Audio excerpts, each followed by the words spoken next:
In the wild western wastelands of the Great White North, two gay lefty scumbags embark on an endless pursuit for the true meaning of wokeness. This is Woke in the West. Whoa, hey! Whoa. We're back and we're woke as ever Yeah, in the West. Hell yeah, girlfriend. Episode 21. Mm-hmm. That means you can gamble. The show, if it was a person, could gamble and drink and... Well, I mean, this is Canadian, so you were able to do that by episode 19. Oh, that's right. Because or we're 18 in Alberta. Because we're a freer country. Yes. Yeah, yes. that's right. We're more democratic. Much more. So, some things have happened. We don't want to... Things happened? Whoa. There hasn't been a ton of new developments with things like the illegal Iran war. The president got shot at again yesterday. We don't have any... Do we have any stories for that? Yeah, it'll come up later, but I just want to lead the show by saying we don't care. We really don't. So let's start with Canada. Yeah. Yeah, I wanted to open the segment with this story on a website called byblacks.com. So it's, stories written, I guess, by blacks, for blacks, if you wanted to say that. Afro-Canadians, yeah. Though, in my experience talking to Black Canadian academics, I think they just prefer the term black, at least. I mean, when I had a conversation with a friend of mine, she was just like, I hate the term BIPOC. I don't like POC. I am black. I'm quoting my friend right now. So I don't know. I can't speak for them, but other than quoting them like I just did. But this story caught my eye. This was published, I think, just a few days ago. And it's about a woman who purchased land in small town Ontario and how it revealed that there are still cities, even in this country, that operate like sundown towns in the U.S. Oh my God. And they bullied her. They actually shot at her, and we'll go over it in a moment. My goodness. I'm not going to read the whole article. I really recommend everyone here go and read it for yourself because it really is quite illuminating. I just want to read this part here. From intimidation to violence. Harassment escalated in spring 2024 when she was on the property with a potential business partner, his son, and her parents. They noticed a small plane flying low coming towards them. Quote, I'm thinking to myself, okay, well, there is an airport next door. End of quote. That person that I was with was like, Angelina, that plane's flying really low. My dad's like, yeah, he's coming really low, Angelina. We all ducked as the plane was maybe 10 feet above our heads. She recounted everyone's shaken now. I'm like, what the heck just happened? Moments later, a young woman approached the Untitled group saying they shouldn't be there. The property owner was credulous. She was on her property. The woman said, well, I'm just letting you know you shouldn't be here. It's not safe for you. She gets in her car and drives away. I'm just trying to keep calm because my focus is I got to save this property. I got to bring some money. I got to figure out how to maintain my ownership. Everything came to a head in August 2025 when a contractor working on her property called her shortly after 9 a.m. Quote, he's screaming, oh my God, Angelina, they shot me. They shot me. They effing shot me. And I'm like, who shot you? Williams' contractor was on the property when strangers drove up to him. After confronting them, he turned to leave, and 3 shots were fired from the car, hitting him in the leg. When the OPP let me know that they are considering an attempted murder charge and that I was a potential target, I was like, oh, what's happening to my world? I have done nothing to no one, and this is the result. Attempted murder. Wow. There were culverts placed on her property, and the courts agreed with her. To spoil sort of the ending of this article, but it is a long, tumultuous read and an insight into a struggle that I did not know still continued in this country. So give this a read. It is not great for small town Ontario, but we want to support, young people. Township officials say they strongly dispute Williams's account. Yeah, of course they do. Of course they do. Now, when work is done on her property in Clearview, Williams hires white men to take the lead. She doesn't want to be visible. Quote, I didn't expect that to show up as a trauma response. I'm literally afraid to leave my home. That's in horrifying. February 2026, the court ruled in favor of Williams, allowing her to continue construction on her property. The court had found that she had met all bylaw requirements and the township shouldn't have withheld the permit by requiring the aviation safety and flight path information, all of which fall under federal jurisdiction, not municipal. The township exceeded its authority. Yeah, they just ignored her. They weren't giving her the documentation that she was requesting to do stuff on the property that she bought. They were literally stonewalling her, I think is the term for Just that. because she was black? Yes. Apparently. And also all the people that there was a part in the article too that we skipped over, but like where she said that they communicated with the white assistant for her black contractor that she'd hired, but not the contractor himself. So just open racism in Ontario. And I sure hope there aren't any other bad stories coming out of Ontario in this episode. I sure hope not. Nope. So give this a read. Buyblacks.com. Highly recommend it. The article's called, what's it called? I bought land in small town Ontario. It turned into the fight of my life. Yes, please give it a read. Now back to provincial specific stuff, but easily a warning of what's to come nationally. Wob Canoe, our favorite premier in Canada for now at the moment. Wob Canoe says, our kids are not for sale. We are moving forward with a first in Canada plan to ban social media and AI chatbots for youth because these platforms are built to capture attention, not protect it. Childhood should be about learning, growing, and being present, not endless scrolling designed for profit. We owe the next generation something simple, the freedom to be kids. A lot done, a lot more to do. And he included a little 25-second video here making the announcement at the I almost said Montana. The One Manitoba Gala. The OMG. Yeah, it is the OMG. Speaking of social media. Our kids will never be for sale, and their attention and their childhoods should never be profited from. We owe the next generation of Manitobans a simple promise. Freedom to be a kid and to enjoy this beautiful place that we call home. The focus of our society should be to train our next generation. It shouldn't be to train the next AI model. I know you had some thoughts. Yeah, well, this. Up until recently, I was against the idea of digital ID on the internet, but I think I've changed my mind recently because seeing how fucking evil and brutal and sadistic and mean people can be, hiding behind the veil of anonymity on the internet, like people doxing people for like the stupidest shit. Yeah, the internet was a mistake, and I actually fully support this now. Dox everyone on the internet, make it unusable, make less people want to use the internet. Fuck it, destroy it. I've been on the fence about this for a while, and I have experienced a couple of those incidents like you are describing there, and recently even. And so I feel like it's got to be the all or nothing approach. Yeah. So like the incremental stuff is not great. Yeah. It feels like your rights are being taken away, but the big picture is that no one will be able to be a slime bag for free under the guise of anonymity anymore. Yeah. So I guess that's a positive because God knows that the teenagers in America with nothing better to do are the meanest, most vitriolic, evil people on social media. They shouldn't be on social media. They will gladly bully you until you kill yourself. I think I'm allowed to say that on the podcast, maybe. Unalive yourself. Unalive yourself. Yeah, on like in America, they should just not allow social media for 17 and under. Yeah, so if this destroys the internet, I'm all 100% for it. But also, hey, a child-free internet. Yeah. Hey, cool. There's an upside to everything. Maybe being anonymous on the internet is a bad thing. So it's interesting, though, that but my freedoms, though! The NDP and Manitoba are the first ones to enact this provincially. We had in the other episode the mention that the Liberal Party had adopted it as part of their platform during their conference a couple weeks back. But now, who else is missing from this? We've got the NDP. We've got the Liberals.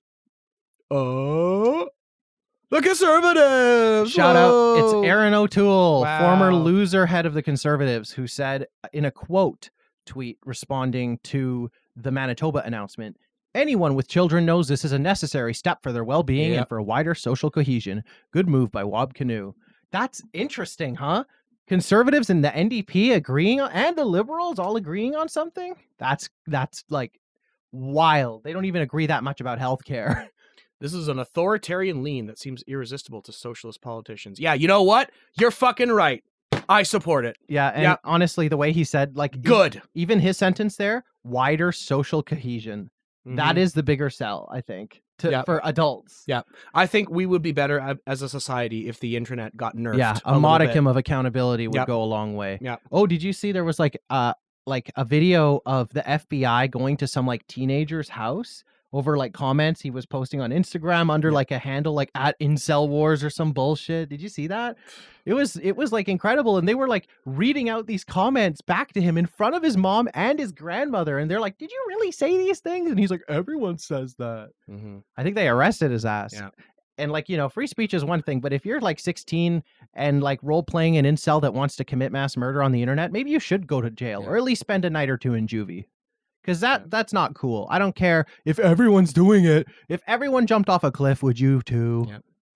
This is by far my most like authoritarian tanky take that I have, but I don't care. It's gonna Fuck you. take me a minute to fully commit as hard as you are on this, but Too many fucking asshole pieces of shit hiding behind a cringy username saying whatever the fuck they want on the internet. Yeah. I'm sick and tired of it. I think I'm those done. days need to go. Fuck you. Anyway, speaking of rights and the right to speak about stuff, but this time not minors being troglodytes on the internet. What about a journalist trying to do their goddamn job? Tina Yazdani at that same handle. I am no longer employed by City News. I am proud of my journalism at City News, and I stand by my reporting. I will have more to say on this later, but for now, please stay tuned, and thank you to those who have supported me.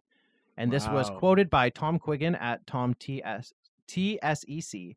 Tina got fired. She was suggesting that a few $1 billion of taxpayer money could have gone missing and wound up in dodgy investments. My own review of her work and a look at the bailouts occurring in the Toronto real estate market suggests she was onto something as in billions. Whoa, Ontario's financials are about to just come pouring out. Like, it's so bad there. The money is being misappropriated, stolen. I'm pretty sure I can't get in legal trouble for saying that Doug Ford is a fucking criminal who belongs in jail. But, you know, he's still in charge. In our personal opinion. Ontario. Yeah, and it's my personal opinion that Doug Ford is no better than his crack-smoking brother. You know, other than being alive. Yeah, at least Rob was fun. Yeah, he knew how to have a good time. But it gets worse for Ontario. Oh, more Doug Ford shit. Yay. At CP24, Ontario hospitals announced job cuts, nearly 3/4 of hospitals in deficit. And then quoted here by at Garnet2203 said, watch closely. This isn't happening by accident. Doug Ford is following the same playbook we're seeing everywhere, step by step.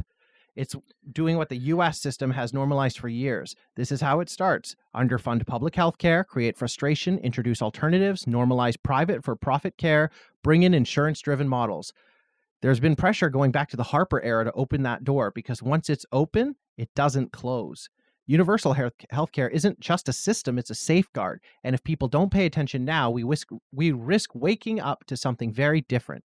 This isn't fear-mongering, it's a pattern, and patterns matter. They do this for literally everything. Conservatives every hate service. Healthcare. They gut a government service, they underfund it, Yep. It starts to work like Buckle shit under because its it own doesn't weight. have any fucking money, and people complain and they go, oh, look how, you know, the government is so inefficient. The government's failing. Let's do private instead. Yeah, we had nothing to do with their failure. Yeah. So, again, Doug Ford is a goddamn criminal who belongs in jail. And I don't know what is going on in Ontario. Why do the people like him so much? Is it really just how much he likes beer? Is that it? Is this how the much they loved age-old his brother? question that I keep saying in politics is, who do you want to have a beer with? Is that really why he keeps winning? Like, truly, because his policies are piss poor. They're not helping anyone. Speaking of, Oh, yes, here he is again. Doug Ford went and humiliated himself on CTV Question Period a couple 2 weeks, or no, not even this, 10 days ago, against our boy, the new head of the NDP, Avi Lewis. And Avi Lewis is just so good at this media game stuff. I don't know how he came out of the like party endorsement being this ready to go, like this fired up. He's got all his talking points ready.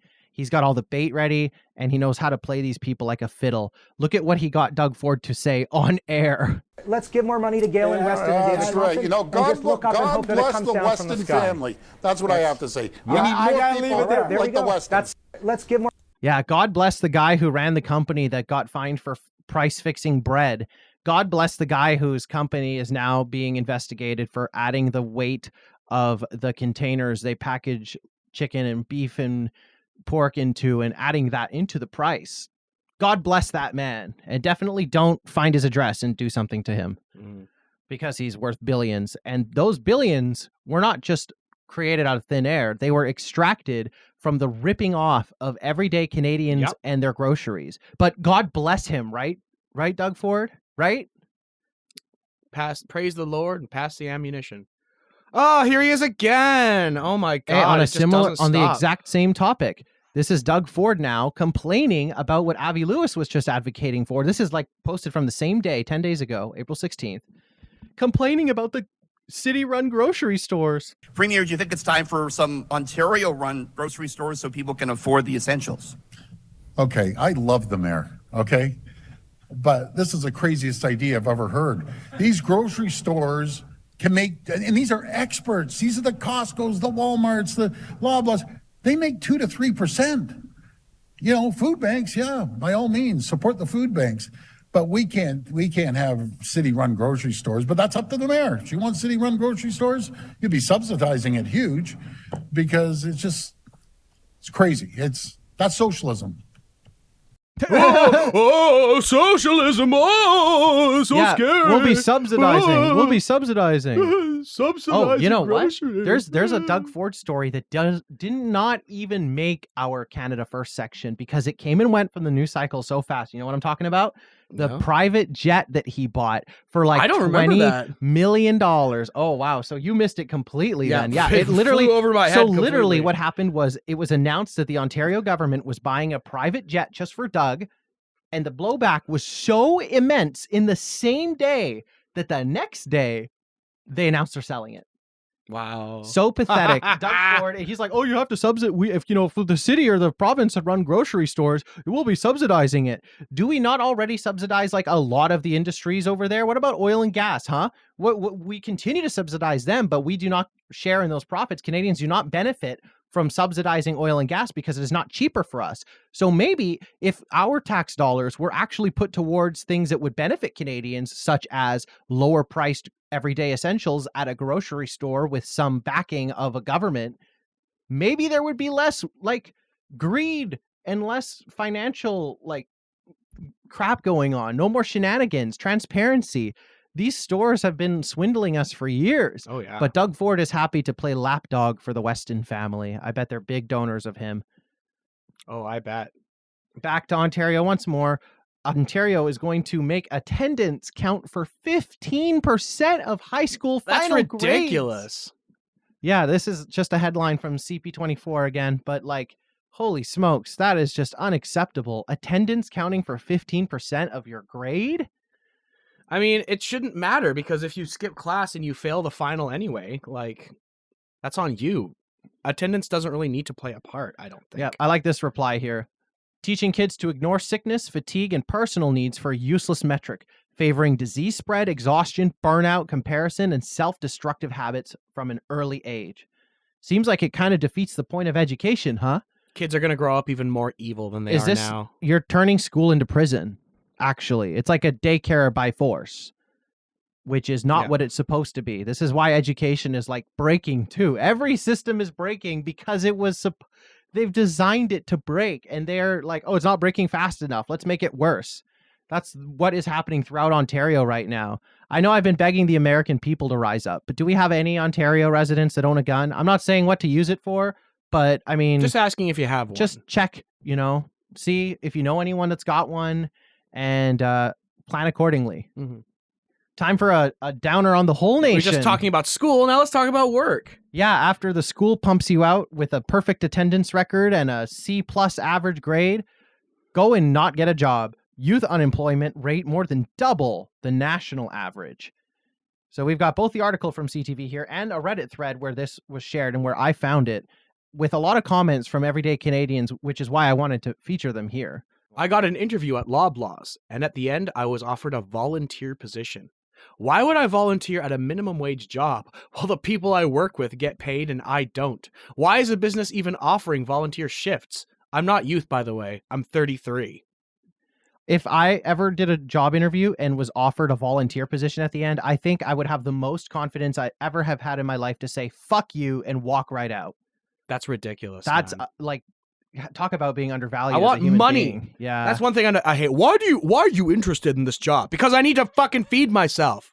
Such a stupid question. Why do you think I'm here? Yeah, we need. Why do we need to do this little song and dance, man? Yeah, we need to reverse why I'm here. The power dynamic between employee and employer desperately and badly. Managers, the management position, it attracts like the weirdest Yeah. people, man.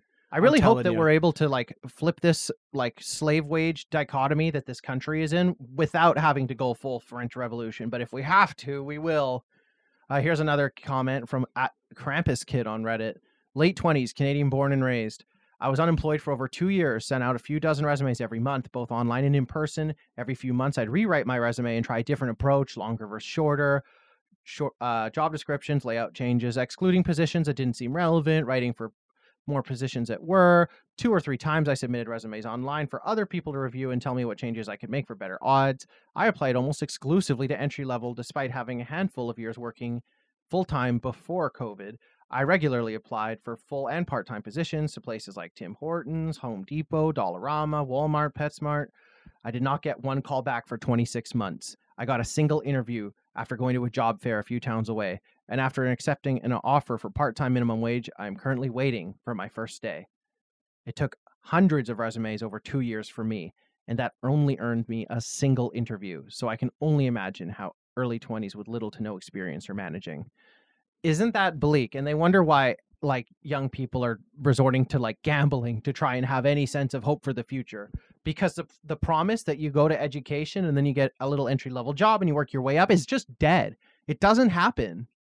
Like, I really don't know where the jobs are right now. God knows I was so annoyed that my MP Zoe Royer posted the government jobs bank list on her like Facebook page, and the jobs are crap. Like, they're bad, and most of them are not going to survive like the incoming depression recession that we're about to go through anyway. And like, I left a comment. I said like, I would like to save my labor for the Civilian Defense Force or the home building initiative that Carney said he was going to do. What the fuck is the progress on that? Where are they? Where's that? Come on, Carney. Yeah, we got the put up or shut up. We got the stats from the CTV article here about how bad the unemployment is.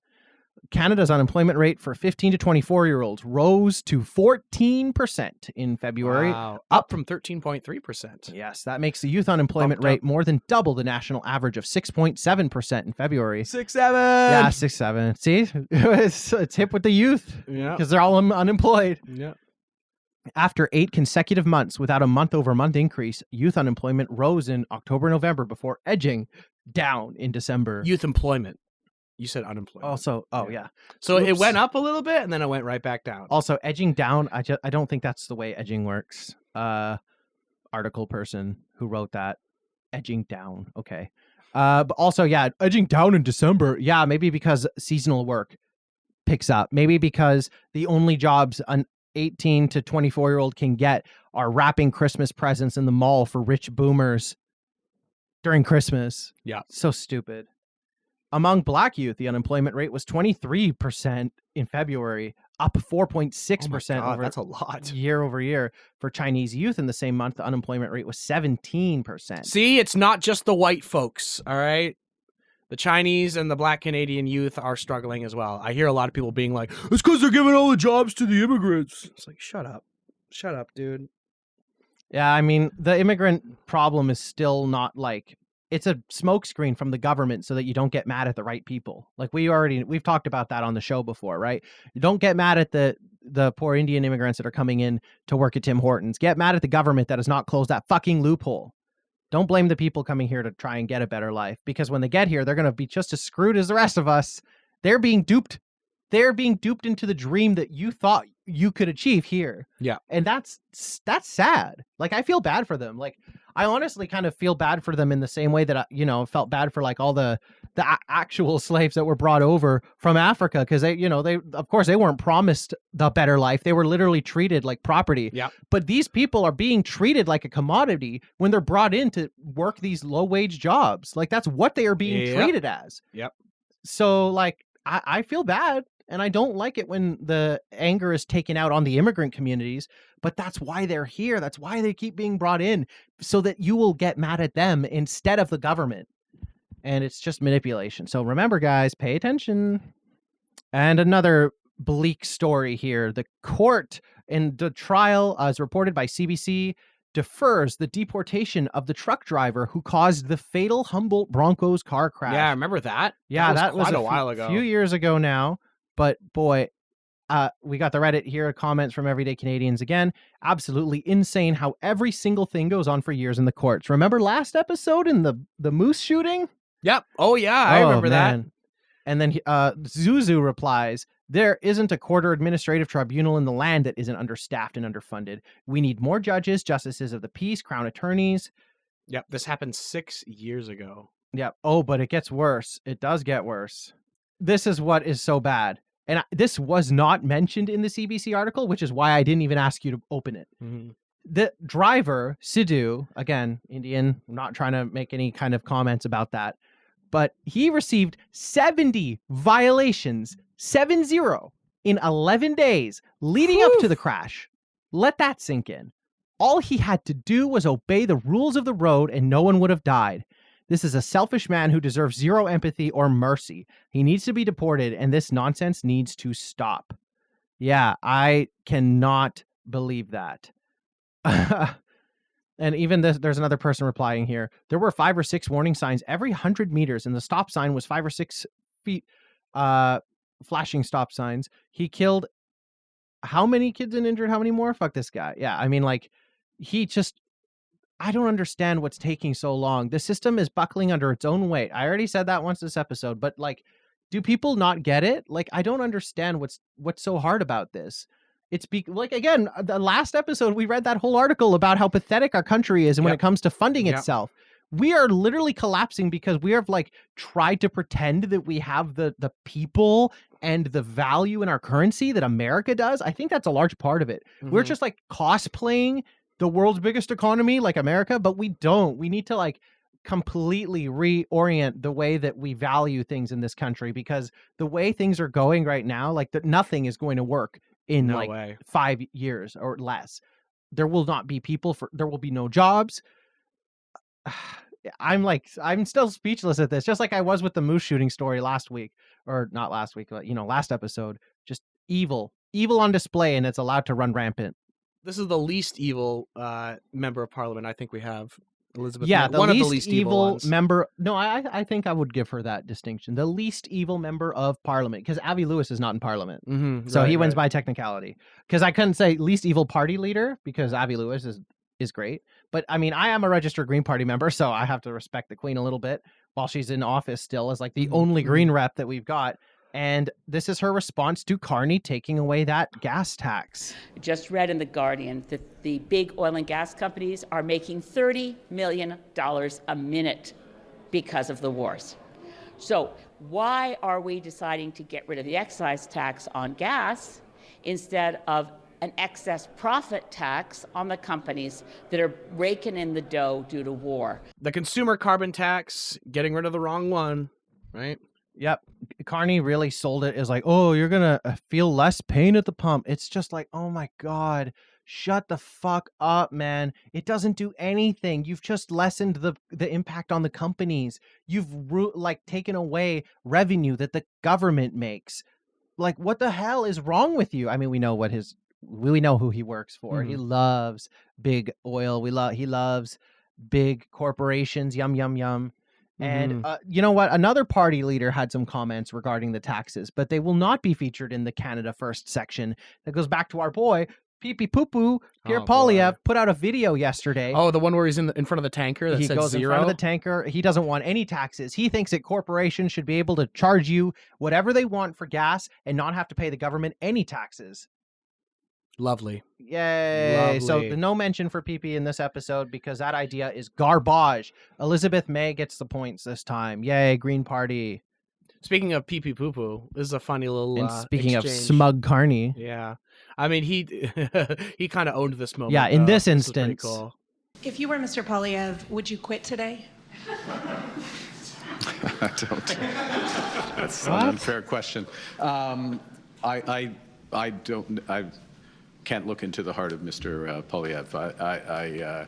I respect him as a parliamentarian, as I do the other leaders of the other parties, and we'll continue. I'll continue to work with him and all parliamentarians, as will my colleagues, to advance the interests of Canadians. Next question. Morning, Tonda McCharles, Toronto Star.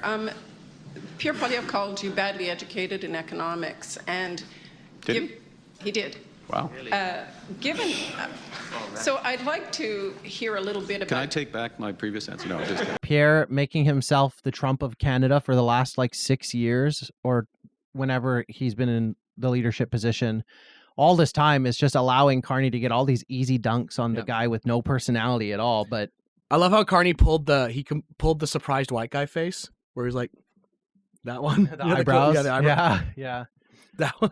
Man, I really just wished I liked his like policy at home more, because I would love to like laugh along with Carney, but I'm still just steaming mad, and I'm getting to the point where I'm like really disliking this guy.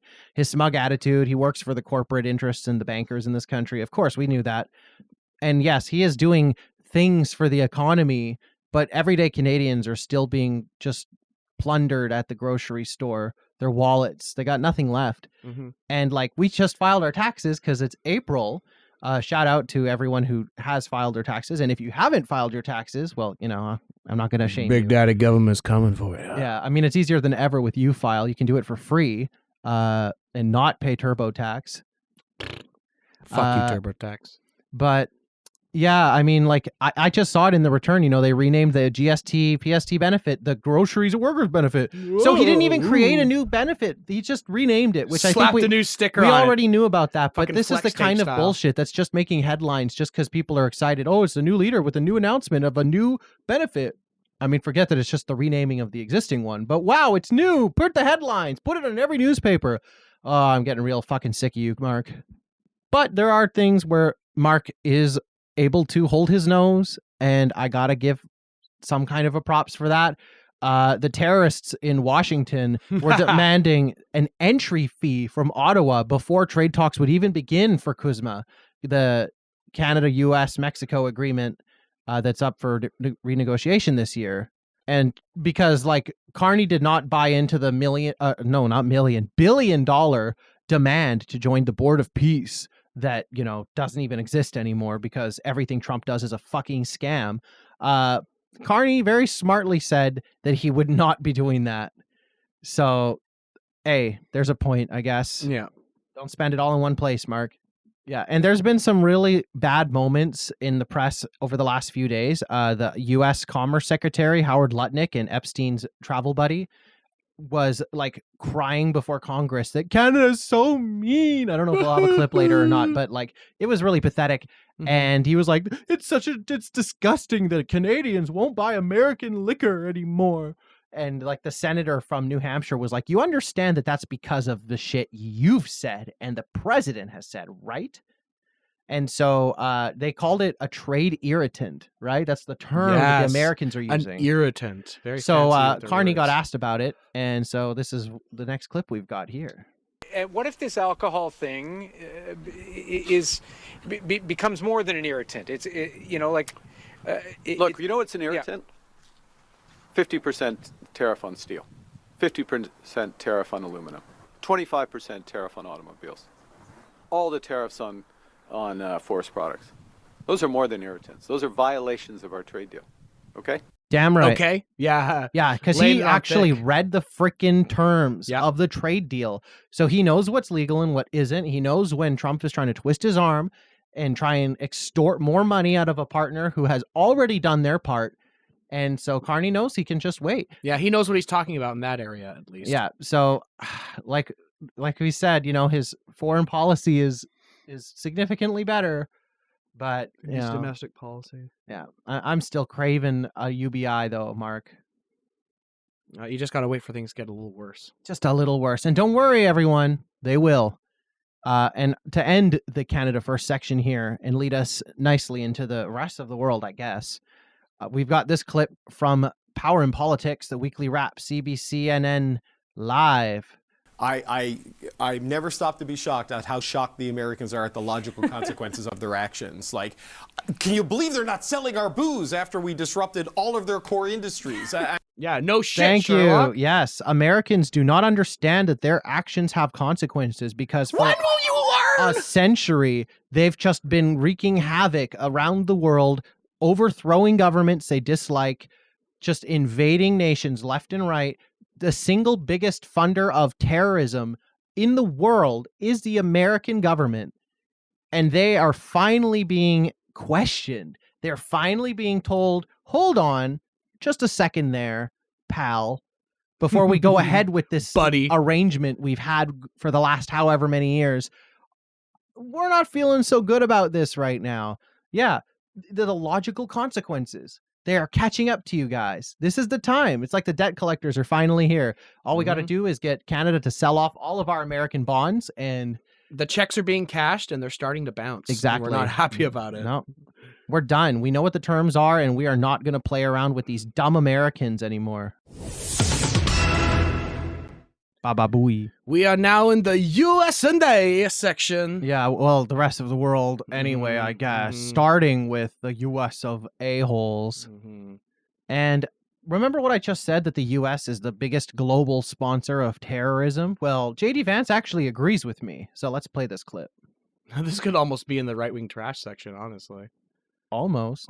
When it comes to weapons of war, what they have done is engage in this act of economic terrorism against the entire world. They basically threatened any ship that's moving through the Straits of Hormuz. Well, as the President of the United States showed, two can play at that game. And if the Iranians are going to try to engage in economic terrorism, we're going to abide by a simple principle that no Iranian ships are getting out. He stopped himself. We're going to big deal to them. We know that applies to do terrorism leverage. And again, Brett, the president wants the Iranian people to thrive and succeed. He is does he though? No. Team put on the table. That's enough of that. Yeah.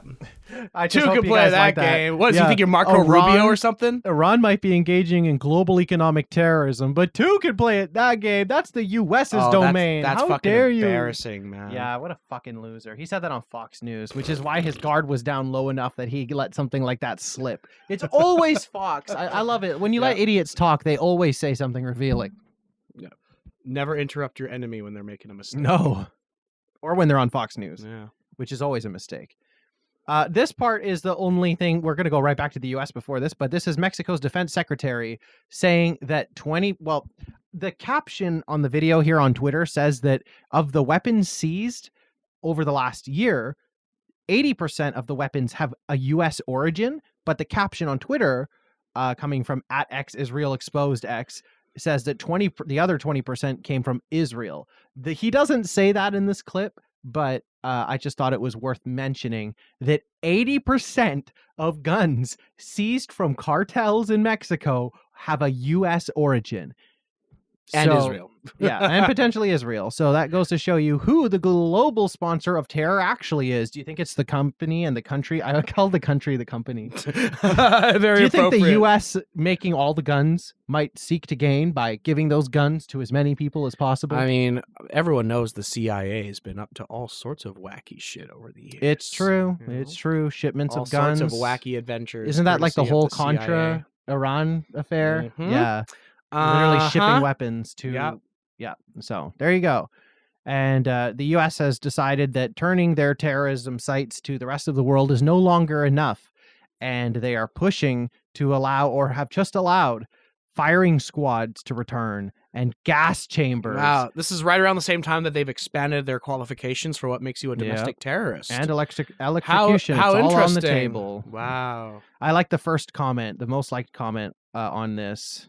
Maybe Trump should be the first criminal to try it out. That's a good one. That has more likes than the actual post, so they got ratioed. Foods Yoshi says, gas? What the fuck are we? Nazis? Yes. Holy shit, Yeah. get me out of this country, dude. Sorry, dude, you're the Nazis. Yep. No. Yeah. I mean, the gas chamber was a famously American invention. Let's not forget. Yes. I Used wonder if to any of the kill a replies Chinaman say that. back in the 10s. No, nobody's mentioning that the U.S. came up with the gas chamber first. Because they don't know nobody knows that. history. They're dumb. Especially a guy whose handle is Food Yoshi. I doubt they have ever read one history book. They probably have never read anything thicker than Cookbook, probably. I mean, depends. I mean, unless it's the Super Mario licensed cookbook of Yoshi food. Yeah. Anyway, speaking of valid targets in the U.S., question mark? Missouri public schools and universities are now required to discipline students who criticize Israel or risk losing all federal funding. You can read this if you want. Missouri House Bill 2061 signed into law. It's already been signed into law on April 23rd, 2026. Officially adopts the International Holocaust Remembrance Alliance working definition of anti-Semitism to combat discrimination in public K-12 schools and universities. The law directs educational institutions to treat anti-Semitic behavior, including comparisons of Israel to Nazi Germany, with the same seriousness as race-based discrimination under Title VI of the Civil Rights Act. Fuck you. Yeah, fuck you, Governor Mike Kehoe of Missouri. Someone, again, just shout out to my Americans out there. If you own a gun, just think about it, look at it, clean it, make sure it's nice and pretty. And just ponder your gun. Instead of an orb, ponder your gun. Yeah, ponder your gun and see if it speaks to you. And see if the name it speaks to you is Governor Mike Kehoe. And if, who knows? Anything could happen. Truly evil stuff, though, from the U.S. Like, that's just, like, they're so beholden to Israel, it's ridiculous. Like, genuinely disgusting. Makes you sick to the stomach. Discipline students for criticizing a country. Yeah. That's very, how American. Freedom! I actually think that must violate the Constitution in some way, but I haven't read up on it enough to say exactly. That means nothing, though. Anyway, back to the dire state of things in the U.S. You remember how I said there's going to be an economic recession coming up real soon?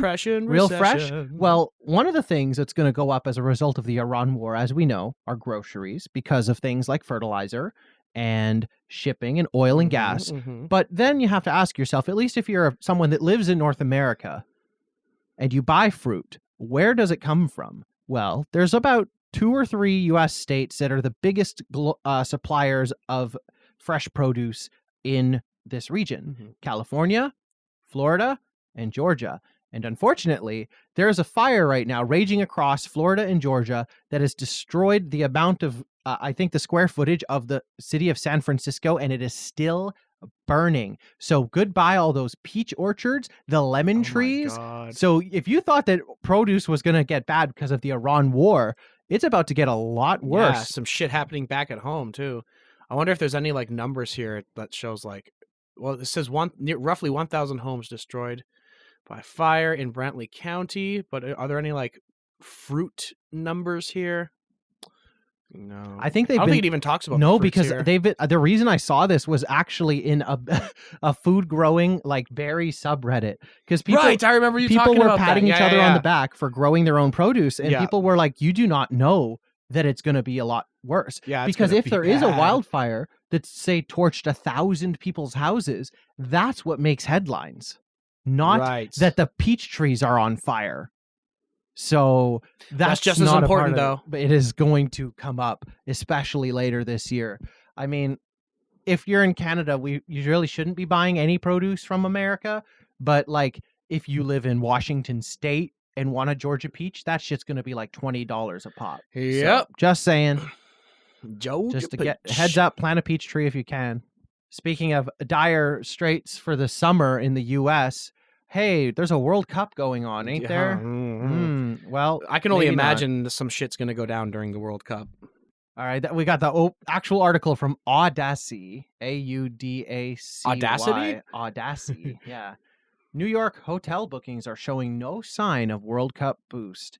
And look at all the fun data we're about to read out for you. City hotels have sold just 18% of available rooms. Not even 20. June 13th, the date of the first match in New Jersey's MetLife Stadium, and July 19th, when the venue hosts the World Cup final. Oh, wow. 18% sold. The comparable figure this time, a year ago, without the World Cup as a factor, the hotels were booked at 26%. So they were a quarter full. Yeah, still not great. Less than a fifth now with the World Cup just barely over a month away. June 13th is the start date. Oh my God. This episode will probably come out in early May, I would expect. I don't know if we'll make the end of April. I think we already got 1 or 2 episodes in this month. But yeah, but it's not just New York, Boston, Vancouver, and Toronto. Oh, some Canadian cities too. Oh yes, I'll let you take all some of these tracking numbers. below last year's trends. The host city getting the biggest boost is Dallas, of all places, where advanced bookings are running 11 percentage points ahead of last year's place. And I would dare suggest that the reason Dallas is pulling ahead of the other two is because it's way more of a regional hub. There's airlines that are based out of Dallas, like Southwest, that are actually like favored by folks. New Jersey Transit will charge fans $150 for a round trip between Penn Station and MetLife Stadium, saying the enormous fare increase was needed to cover the agency's additional expenses during the tournament. Tickets on the special shuttle buses will run $80. Kathy Hochul, governor of New York, called the train fare awfully high. Golly gee, guys, this is awful high. And everyone's favorite aging Israel shill, Senator Chuck Schumer, fuckhead Schumer, said that FIFA's hosting model amounts to a shakedown. Well, then I guess you shouldn't have agreed to it then, huh? I guess you shouldn't have begged them to expand the tournament from 32 to 64 teams and then host it all over goddamn North America after your fucking pedophile of a president sent oil to the moon, huh? Stop it. You ever think about that, Chuck? Or are you going to write a strongly worded letter again? Chuck? I like this. Mayor Zoran Mamdani, an avid soccer fan, has moved to address at least one source of visitor irritation, banning hidden hotel fees and requiring all mandatory charges to be disclosed up front. That's a direct shot at the drip pricing that has made New York's already high room prices feel pricier still. So that's good, I guess. Oh, damn. Look at that next paragraph. Oh, God. The broader stakes are considerable. Hotels anchor a tourism economy that supports just under 400,000 jobs across the city of New York and generates billions in annual tax revenue. You see that part coming up there? A potential hotel workers strike ahead of contract talks this year could disrupt operations during the World Cup as the contract expires in June. Oh my God. Ouch. So it could be a total shit show. Everything is piling on. It's compounding before our eyes. This World Cup is going to be the biggest disaster. Aren't they doing the Olympics too? In 28 in LA. Okay. I mean, California might have their shit together. We'll see who becomes governor after Newscomb is gone. But like, wow. I've been against this FIFA since the day it was announced because I want a country to step up and I mean, like FIFA, you can get into the logistics and FIFA's just evil on its own. Watch the John Oliver thing on it. But as someone who does like soccer and is of Mexican-Italian descent, which Italy did not qualify for the fucking World Cup again, embarrassingly. I forget who they lost to this time. They lost to Sweden last time, but this time they got their ass kicked by, was it Bosnia? It was something I think like Bosnia that, kicked Italy's ass. That was so pathetic. So Mexico's in the World Cup. But as someone who has a little bit of an interest in soccer, as I grew up calling it, I was rooting for Morocco because they were the second bid behind the North America bid. I can't believe it in the era where we're supposed to like posture like we care about the environment. Like, oh, let's fly these teams from Mexico City to Toronto to Miami to Dallas and then play a game in each city. Wow, isn't that great? No, fuck you. We're supposed to showcase a country or like something that like you can take national pride in. Unfortunately, the only national pride coming from the North America World Cup is just going to give Pete Hegseth a boner for his North American technate. That's all. Like, we don't want that. And I didn't want it. I was ready for a Morocco Casablanca World Cup. Are you kidding me? Like, I'm not saying the South Africa hosting was perfect, but at least we got Waka Waka by Shakira out of it. Waka Waka. The music coming out of Morocco in a World Cup would have been amazing. But instead I'll be releasing a song during the World Cup, probably to make fun of how bad everything is. But spoilers. Stay tuned. Yeah. I have a music career. Did you know that? Space riddle from the U.S. Sun. Would-be UFO whistleblower cause of death revealed as 14 experts missing or dead, and officials probe sinister connection. This is from 2 days ago, and there's a lot to break down in this article. So out of 14 officials that are high-ranking within the U.S. in terms of like space programs, I guess, NASA and Los Alamos Lab and all sorts of stuff, the 14 of them, 9 of them are dead and 5 of them have gone missing. This is all just since 2021, which, hey, 14 people dying in 5 years doesn't really seem like a lot, but the circumstances of which all these people have either died or turned up missing are incredibly suspicious. Yeah, very, very sus. Dead. So dead, suspicious, missing, in fact, dead. that there is a quote in this article from the president saying that there will be an investigation and we'll know the answer in about a week and a half. What? That doesn't seem like a long time. No, it really doesn't. The guy this article is about specifically, the 39-year-old, died of an accidental drug overdose in his home, allegedly, had a deadly mix of alcohol, alprazolam, an anti-anxiety med, cyclobenzaprine, prescription muscle relaxant, and imipramine, a child anxiety drug, in his body at the time. Weird that a 39-year-old would have child anxiety drugs in addition to regular adult strength anxiety meds.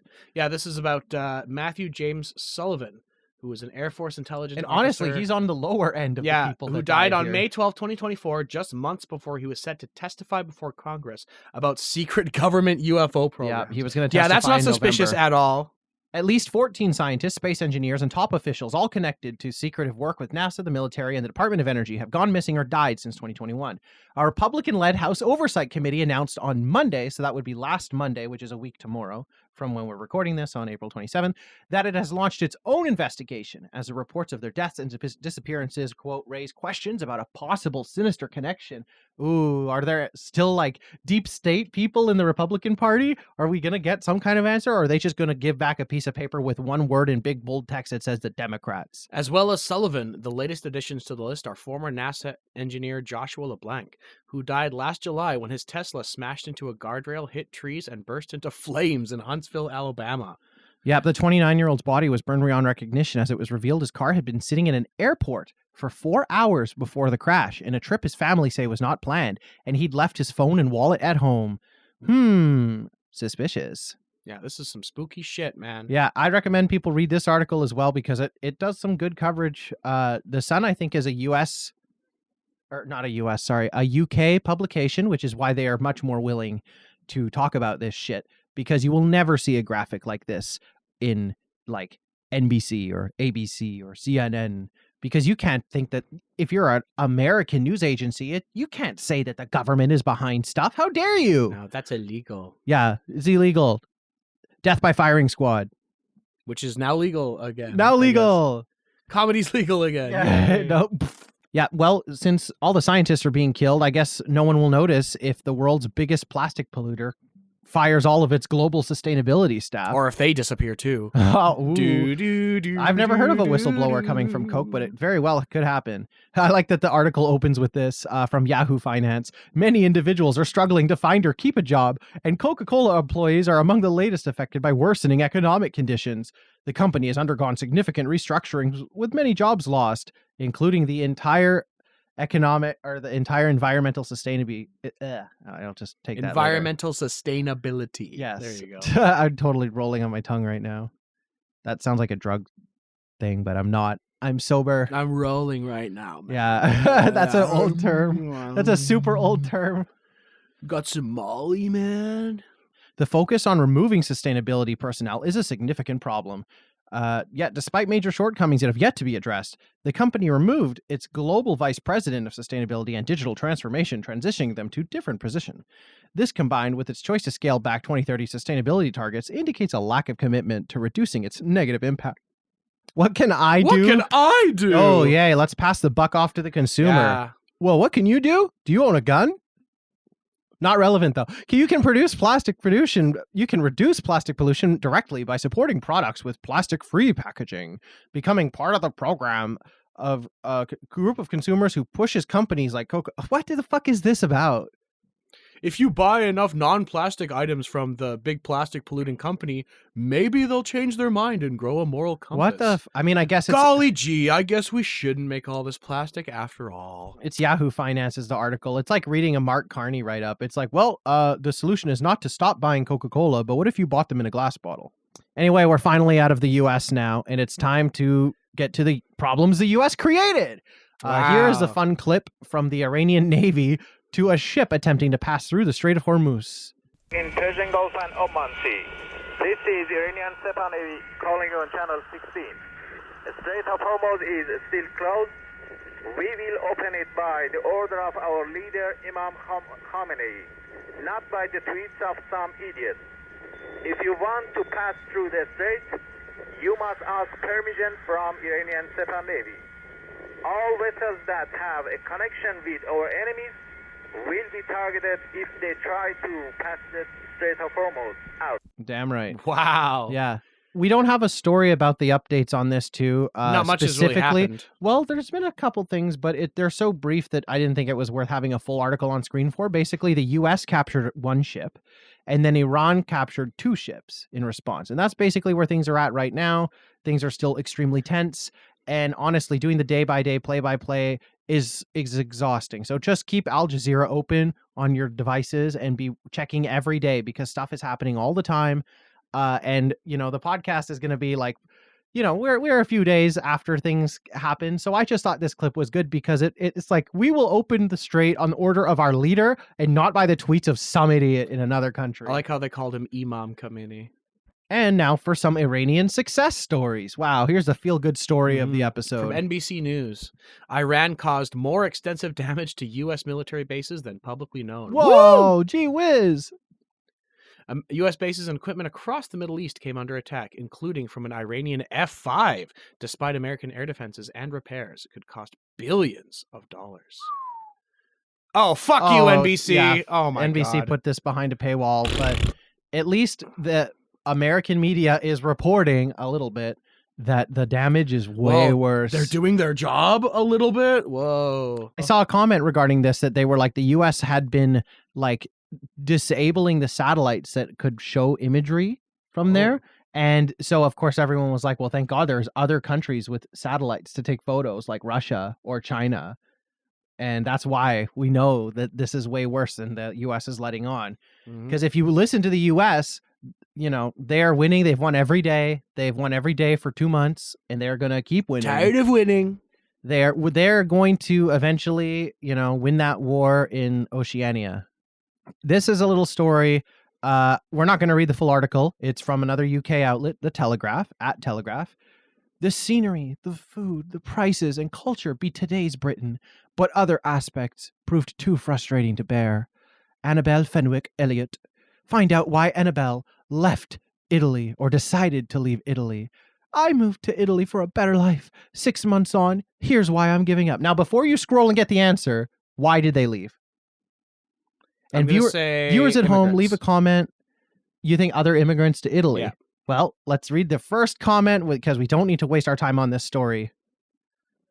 Oh my fucking God. Please read it. Just wasted 4 minutes of my life reading this. The reason Annabelle decided to leave Italy was because she couldn't speak Italian.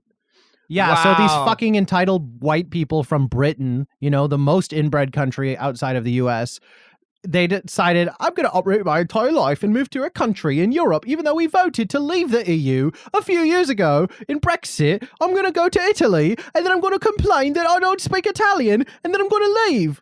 Now, to be fair, English is the second most popular language in the world, and it's the most popular They do second not speak language in Italy, though. But yeah, they're not speaking that shit. No, in Italy. I've been they're to too rural proud. Italy. They're too proud. They just don't speak it, period. Like, the only word that rural Italians know in English is okay.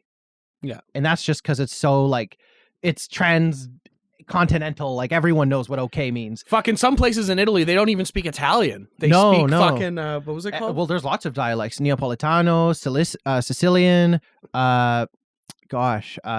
my family, when I went into North Italy near Venice, they were speaking Venetian, which is closer to Spanish than it is Italian. Yeah, not even like the more common version of Italian that people know. Like, there's tons of little dialects that people have. Oh, I mean, they call it dialects. I am personally slightly offended by the term dialect because I think that's like a way for the Italian state to downplay the significance of regional languages that existed when Italy was a collection of city-states. It was a collection of city-states up until very recently. Until like the 1920s when Mussolini, like... Yeah, literally. Yeah, there's a famous expression, like, from a politician in Italy at the time, which was like, now we have created Italy. Next, we must create Italians.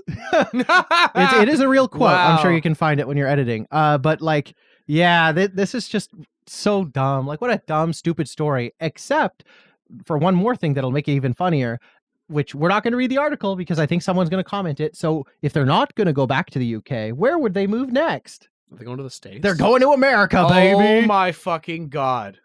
I think that's it. This Yeah. has led me to conclude that no matter how beautiful the scenery or welcoming the society, I will never flourish anywhere in Europe. And that's why we're headed next, and hopefully for good, to the U.S., baby. It has everything from desert dunes and ski slopes to boiling beaches and giant lakes. Do you want your beaches to we boil? end up in, I can learn an entirely new language from scratch from my integration to-do list. This just sounds lazy. The UK has been built on laziness. I mean, this is what happens to empire, right? They get so high and mighty, high on their own supply, and then they collapse under the weight of their own ego and their inability to actually fit in with the rest of the world. Oh, apparently they also didn't like that they were taught Catholicism. I mean, Italy is still a very religious place. They've got churches on every street corner. You can see the Virgin Mary in every piece of bread on the table, basically. So, I'm not going to turn my nose up about that aspect of it. There is a big religious component to living in Italy. Yeah. But, you could still learn about religion and not be in it. What about some good news from Europe, potentially? Arms shipment intercepted in Belgium. Where was this headed, do you think? Israel, probably. Yeah, Belgium authorities have intercepted consignments of military-related components originating in the UK, destined for Israel, prompting an investigation into possible violations of national arms transit rules. I hate how right I was. Yeah, that is actually super illegal. The shipments were flagged following a joint alert from Declassified UK, Belgium Campaign Group, I'm not going to try and say that, an Irish outlet, The Ditch, and Palestinian Youth Movement. Wow, it was like a whole coalition of groups trying to intercept the goods shipment. were categorized under UK export controls ML10 and ML5, covering aircraft and fire control equipment. Campaigners believe the shipments may not be isolated. Yeah, I bet there's more. If they're lying about the contents of the shipment, not only is that illegal, but it definitely means that they've done it before and they're going to do it again. So I hope that Belgium is checking for every bloody package that comes from the UK. Fucking scary. Yeah, man. good for those groups though, for actually taking action and busting that shit wide open. Because there's other countries in Europe that are way more beholden to Israel's terrorist regime, like Germany and like France. Oh my God. Yeah, we got more bad news. Anti-free speech laws from Europe, in Central Europe again. Last week it was Germany. I mean, last episode it was Germany, and now it's France. Yeah, from the Middle East Eye. Yeah, they're one of the good outlets. French lawmakers set to push bill criminalizing speech on Israel. Nearly 700,000 people have signed a petition calling for the proposed legislation to be blocked. With penalties up to 5 years in prison. For criticizing Israel? Oh my God. Wow. This was pushed by French MP Caroline Yadan. Oh, that last name, though. She represents the 8th constituency for French citizens abroad, where Israel accounts for a significant share of voters and has made defense of Israel central to her political agenda. Yeah, gee whiz. More like Caroline Yarmulke. More like carrying weight for Nazis. I mean, carrying water. The right? bill introduces sweeping new offenses. It criminalizes denying Israel's existence, while no law criminalizes denying France's right to exist. See, that's why I like Middle East Eye, is because they're very quick to point out the contrivances and outlaws bullshit. Comparisons between Israel and Oh, Nazi look, Germany. there we go again. Remember that stupid Missouri governor who just passed something just like that? You can't compare apartheid states. How fucking dare you? It also expands the definition of terrorism-related offenses to include what the text defines as implicit provocation. What the fuck does that mean? It means you wore a keffiyeh in public, made an Israeli sad, and now they're going to kill you. And heavy fines as well for acts that could include described such acts as resistance or providing context deemed insufficiently condemnatory. I don't know if I've ever seen the word condemnatory before. Yeah. This is such screwy language. The bill also broadens the offense of apology for terrorism to include, quote, minimizing or trivializing of attacks. Under the new wording, courts could interpret attempts to explain root causes or political context as criminal acts. Yeah. France's former anti-terrorism judge Mark Trevidick issued a stark warning about the implications. I've never seen anything like it. The notion of implicit incitement to terrorism. Do you realize what this means? Becoming a censor of other people's thoughts, trying to guess what a person really meant. That was a pretty good accent, and also good comments from that guy. He's absolutely right. Anti-terrorism judge. I didn't know that was a job. I don't know why he's the former one. Sounds like he should be back in there. Another provision in this bullshit law expands laws on crimes against humanity. The text explicitly states that comparing Israel to Nazi Germany would amount to, quote, outrageous trivialization of the Holocaust, because we all know that the Holocaust only killed Jews. There were no other victims. Nope. No one else died at the hands of the Nazis. The only people that were ever the target of the Nazis were the Jews. Nobody else. No one else. Everyone else was fine. You know, that famously, everyone in Poland was fine. The Slavs, the Romas, you know. This legislation builds upon the existing French laws that already restrict freedom of expression, notably the Gay Sot Act, which criminalized the denial of crimes against humanity, including the I guess it counts as expanding, but like denying the Holocaust is definitely, like, Germany has laws about that. And I think that that's fine. Like, you should definitely punish people if they are going to deny something like that happened. But to say that the Holocaust only killed Jews, that's bullshit. Oh, look, Yadan, who herself is Jewish, defended the bill by claiming without evidence, of course, because she's a Nazi, that for 15 years, Jews have been killed in France in the name of Gaza. That has not happened. Can someone... Bullshit. I'm not going to Europe for a while, so if we have any French listeners that own a gun, you know... Ponder your gun. Yeah, give it a nice clean, offer it a cigarette, and see if it talks to you. You know? I mean, this is Europe, so you're But I don't think this law... more likely to be a knife I don't think attack. this law will pass because of this last paragraph here. She's also broken with the president, Emmanuel Macron, over his recognition of a Palestinian state to exist. She lashed out at Macron in October 2024 because she's a Nazi. Yeah. Yeah. So fuck that lady. Fuck her. And French listeners, smoke real hard about it. Smoke a nice long cigarette. Maybe Look at smoke your- on the Yadan pack. We're going to the UK for this one. The as UK? Faiza Shaheen, who I think she's a sitting member of Parliament or whatever in the UK right now. I believe so. She cooked the head vice chair of Palantir on air on the UK show. It's just a nice little minute clip. This is how people should be talking to the evil company Palantir. Yeah, with the NHS, but you spoke there about it's not political. Like, you have, and Palantir has such a key role in helping Israel kill children in Palestine and Lebanon. That has to be aligned, surely. And what does a company that is so involved in how to kill children with Israel and how to deport children from the US have an interest in the NHS and in our data? And I think that's the concern here, is the lack of trust. Now, you can read out that list. Absolutely, you speak to doctors, they say that it's fragmented and the information isn't all in one place, and the rest of it as patients as well. But there's lots of other companies that could do that who don't have this deeply immoral approach in the way that they do their business. And I think we are absolutely right, and Zach Palensky is absolutely right to say that we want your company out of the NHS. Damn fucking straight. Hell yeah. Every fucking politician that doesn't talk to Palantir like this honestly should be shot. Look at this guy too. This is the fucking what is he? The vice CEO of Palantir. He's like younger than I am. He looks like he's like 26. I was gonna say 28. This like 28-year-old tech bro is like building weapons for Israel. Nodding like, along as she says, "You kill children." This guy was probably born in like 1996.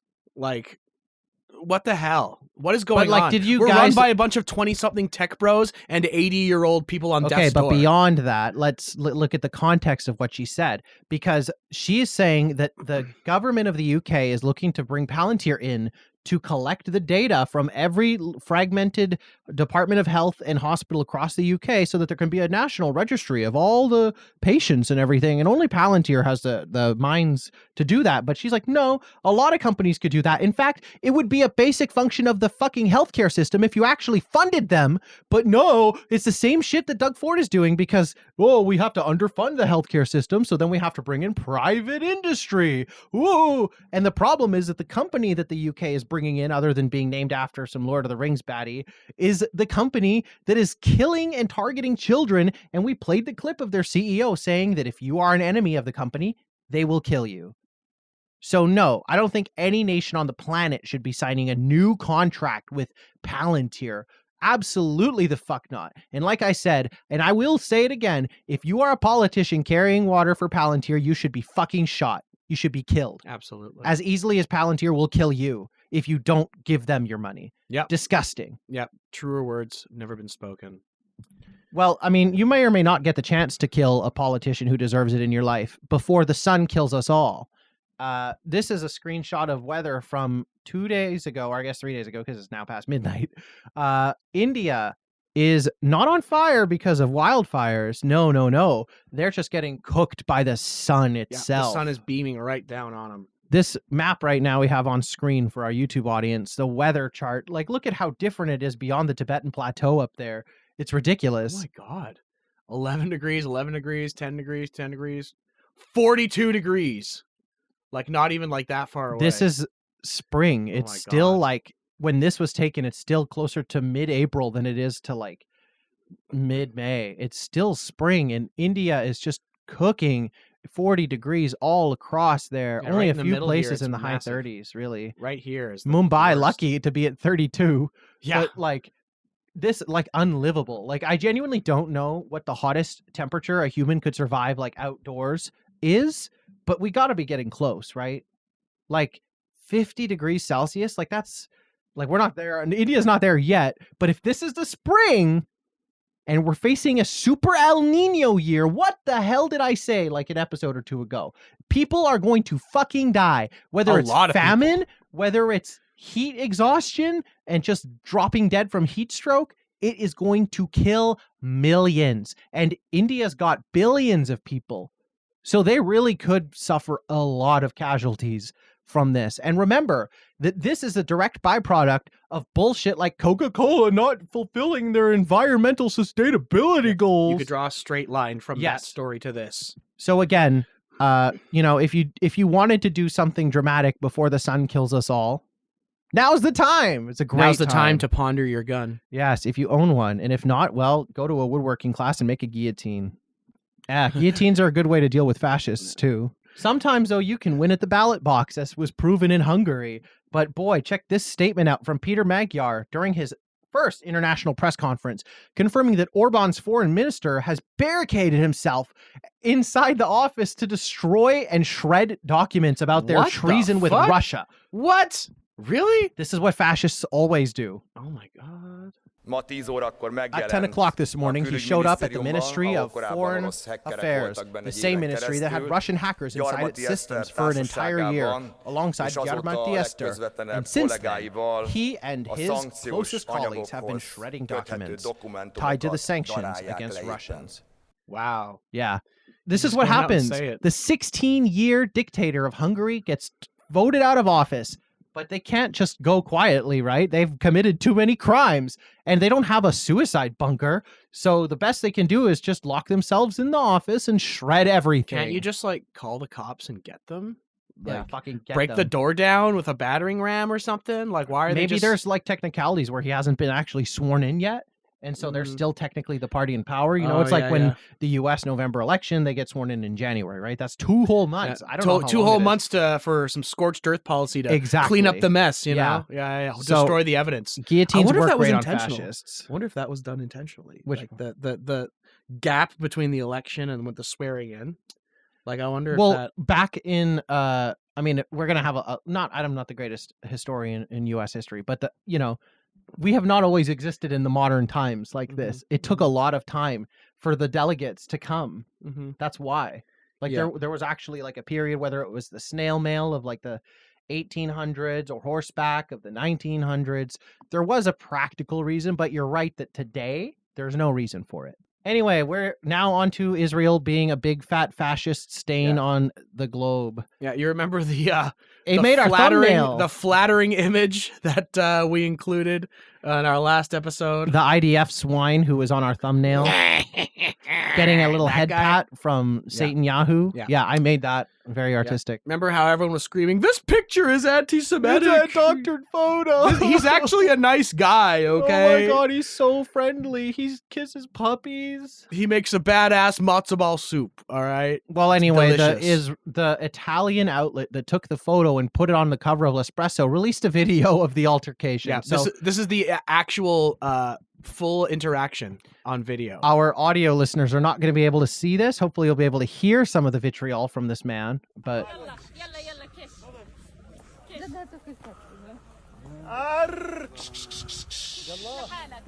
that's him.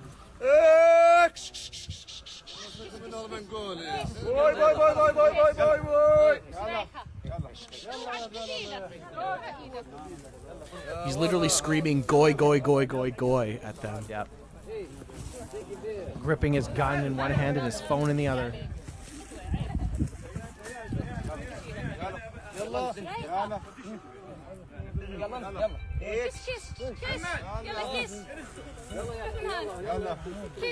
People were calling this woman evil too because she was waving her hand at the guy. Yes, because a woman waving her hand telling a guy to go away is equally as evil as a gun-toting Nazi shooing her off of her ancestral land. And he was like making a bunch of like herding noises, like the same noises that they used to herd sheep and cows and stuff. So, because they're cattle, apparently. Yes, because to the Israeli Nazi Zionists, Palestinians are lower than cattle. They are just like animals to be herded away from valuable land that they can sell in synagogues. Yeah. So, this guy is an I don't asshole. know, that didn't look very doctored to me. Didn't look like Photoshop. Can you Photoshop a video? Or I guess, that, you can't use the AI argument for this. The grain is too bad. Yeah.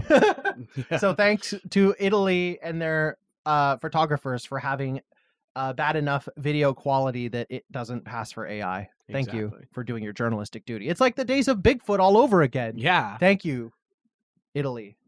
Anyway, back to more Nazi Israeli shit. The Israeli finance minister, this is Ben-Gvir, no, this is Smotrich, I think, demands that the German chancellor apologize for saying Israel should not steal Palestinian land. If you want to read He cites Holocaust Remembrance Day while explaining why Israel will not accept such instructions. Oh my God. On the eve of Holocaust Remembrance Day. On the eve, no less. The German chancellor should bow his head and apologize 1,000 times on behalf of Germany. Over my dead body. Rather than daring to preach morality to us on how to conduct ourselves against the Nazis of our generation. Like they're trying to call the Palestinians Nazis. Who murdered, raped, slaughtered, and burned women, the elderly, and children in the most horrific massacre perpetrated against the Jewish people since the terrible Holocaust. Fact check, a lot of the people that burned were because Israel dropped bombs on everyone. Yeah. We will not accept instructions from hypocritical leaders in Europe, a continent that is once again losing its conscience and the ability to distinguish between good and evil. Mr. Chancellor, the days when Germans dictated to Jews where they were permitted or forbidden to leave are over. Oh my God, I'm getting so mad. And shall not return. Shall not return. You will not force us into ghettos again. We're going to do that to Palestinians this time. Well, they have to be Certainly alive. not in our own land. Our return to the land of Israel, our biblical and historical homeland, is the answer to anyone who tried or tries to destroy us, and we do not apologize for it for a single moment. Israel. Yeah, this guy needs to be the first one hung at the Hague. Yeah, he's fuck him. scum. And also, because we're just trying to make sure we don't want any accusations of anti-Semitism, of course. Jews are cool people. But when they are killing another ethnic group and keeping up an apartheid state and calling Palestinians Nazis, the Nazis of our generation, I've seen. You have to understand a dog whistle. I've seen videos of Orthodox Jews opposing Israel. Yes, there's supporting Jews Palestine. Yep. What is it? There's an organization, Jewish Voices for Peace. Yep. And Jews against Israel. Israel hates them. Yeah, those guys are based as hell. There's a term in Israeli Hebrew for those people that are Jewish and don't support Israel, right? It's Orthodox. Like a lot of Orthodox Jews. Oh, I meant don't like a derogatory Israel, term. But a lot of Orthodox Jews don't like Israel because it's like our scriptures say we're not supposed to have a homeland. Yeah. That's literally part of our whole religion. We're supposed to be a wandering tribe. God said we're not allowed to go back to the homeland ever. Yeah, well, the others want to get all 12 tribes of Israel back, right? Yeah, to bring about the apocalypse. Oh my God! There was today's Sunday, which means it was a time for Jubilee, the YouTube channel, to drop another debate video. Mhm, mhm. And this time it was one IDF soldier versus 20 pro-Palestinian Oh my activists. God. And I watched the whole thing already today. That's what I did today. And this guy literally said that the goal is to bring all 12 tribes back to Israel and to build the third temple, which, may I remind you, involves the demolition of the Alaska Mosque, which would trigger World War III, at least according to Professor Zhang. But yeah, that's also part of the Doomsday Prophecy, Yeah, is the once they third temple. reconstruct the third temple. And he just said it outright. And no one had even and yes, everyone was picking apart his bullshit Nazi ideology and his, ethno-supremacy talking points. Everyone's more focused on that. No one had even thought to specifically point out that him saying, oh, our goal is to build the third temple involves destroying one of the most holy sites in Islam. Yeah.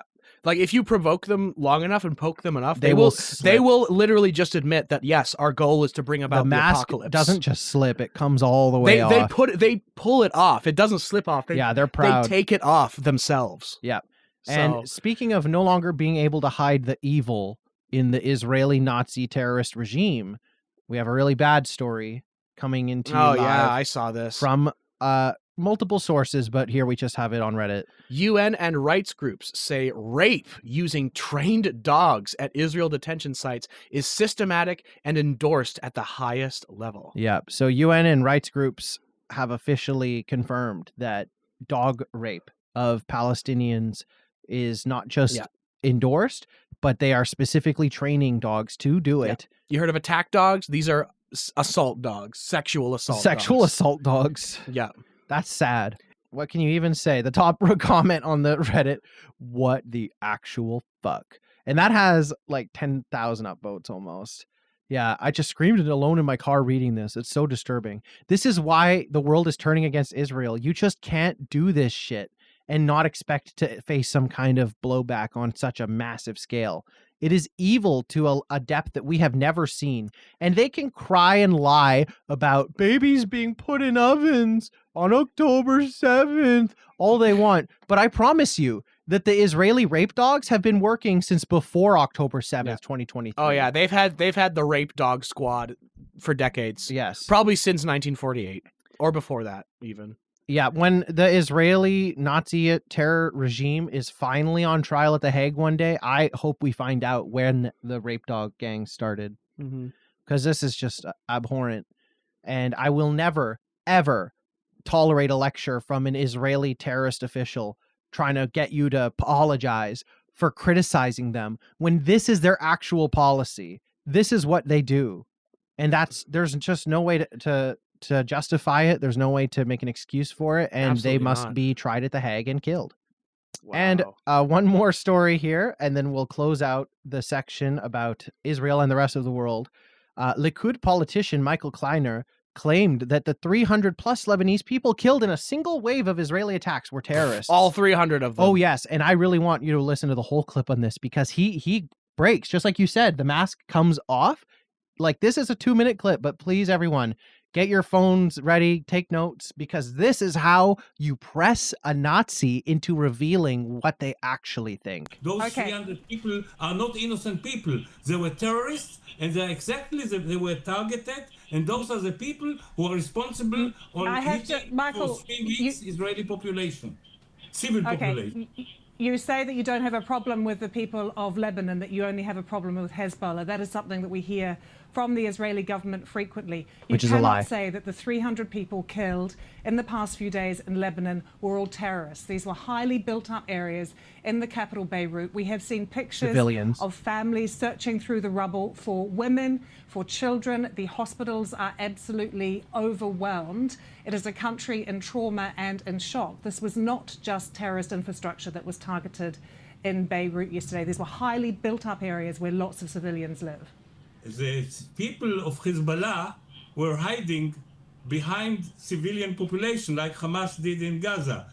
And all the civilians which were Okay, we hear that narrative all the time. Can I ask you then, Michael, about the talks that are due to take place? What faith do you have? How can there be good faith in these talks? And it has neighbors, so some civilians are hit. Most of the people were terrorists. All the people that were targeted, they were terrorists. How can talks? No Can civilian.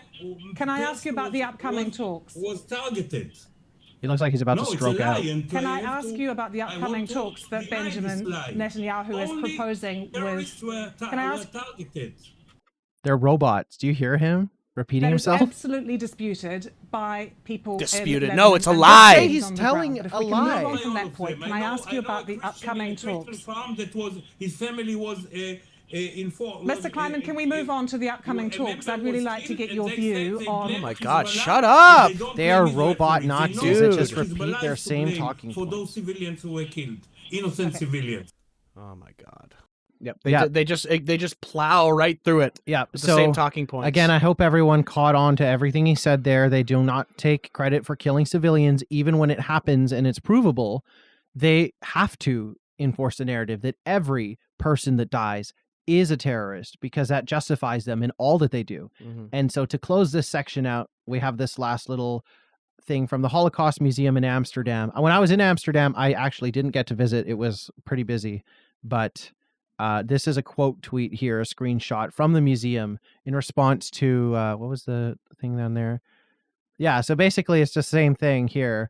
Like, just, this is, I think, even an old clip, but it's the same talking point where an IDF terrorist lady says, "To tell you, I'm not sad for every child in the world who cries, but I understand that this child, if we don't act, will grow up to be a terrorist." And so from the Holocaust Museum, it's still a baby Jew, but a baby Jew turns into a Jew boy, and then a full-grown Jew. Lambert Schipper during the arrest of Andrei Ossendriver in 1943. Age 2. So they arrested a 2-year-old Jewish boy in 1943. Yeah, a 2-year-old Jewish boy, and this is the justification they gave, because he will grow up to be a full-grown Jew. Just like a young Palestinian baby will become a full-blown They terrorist. will grow up to be terrorists. Mhm. So everyone at home, remember, Israel is a terrorist state, fascist, apartheid, and we desperately need more people out in the streets at these protests because Canada still has not condemned Israel. We have not put sanctions on them. I think there's just been one issued comment saying that we don't support the settlements in like Lebanon, but that's not even a question because Lebanon is a sovereign state which has a right to defend itself. So really, they should just bomb the shit out of Tel Aviv, which is basically already still happening. Yeah, very, very sad stuff to know that never again is happening right now by the people who said that it shouldn't. And free Palestine. Yeah, free Palestine. Time for some dank memes, and by dank I mean stank, because Trump stink. And they're not all memes, but they could very well become memes, such as another failed assassination attempt at the president. Whoa. They're sending, when they're sending these assassins, they're not sending their best, I think is what the president once said. But yeah, so the Iran war must be going great for the president to make a false flag to justify his ballroom as an expense because they need the security now. So here's a little clip of Trump trying to justify the ballroom after almost being allegedly shot at. Yeah, he seems to have his talking points ready. We have to have all of the attributes of what we're planning at the White House. It's actually a larger room and it's much more secure. It's drone proof, it's bulletproof glass. We need the ballroom. That's why Secret Service, that's why the military are demanding it. Like the little shrug. They've wanted the ballroom for 150 years for lots of different reasons, but today's a little bit different. Kash Patel looks bricked up as normal. We need I think he's terrified. He's going to get probably fired. nobody's ever seen before. Nobody's ever seen before. He's always so bricked up. Every time I see him, he's like... He's watching Trump because I think he's just scared. I think he's He's just always scared. He always Yeah. looks like that. He just needs to be fired. I actually think that there's a chance that if he gets fired, he'll just kill himself. Like, genuinely, I do think that. I don't think he's got the balls to live. Oh my God. He just doesn't. Muhammad Margbar America on Twitter said, "I swear to God, they actually did a false flag to justify the White House ballroom. Not Iran, the ballroom." Here, here. I agree. They definitely did. It's another false flag. Because speaking of false flags, the U.S. just loves to set people up for crimes. I've mentioned before on the show that I watch John Oliver and a few of those late night guys with some frequency, everyone but Fallon. And recently John Oliver did a bit on stings, a police sting where they might, try and investigate something or whatever. But you might think it's something like, oh, a cop goes undercover and infiltrates a crime ring and then busts them right before they commit the crime. But what if the FBI were to approach, someone without the greatest grasp on societal cues, say some sort of mentally ill person perhaps, and then frame them as some sort of mass shooter person, but they're not that. Sadly, I don't have the full article here, but we have some screenshots from it.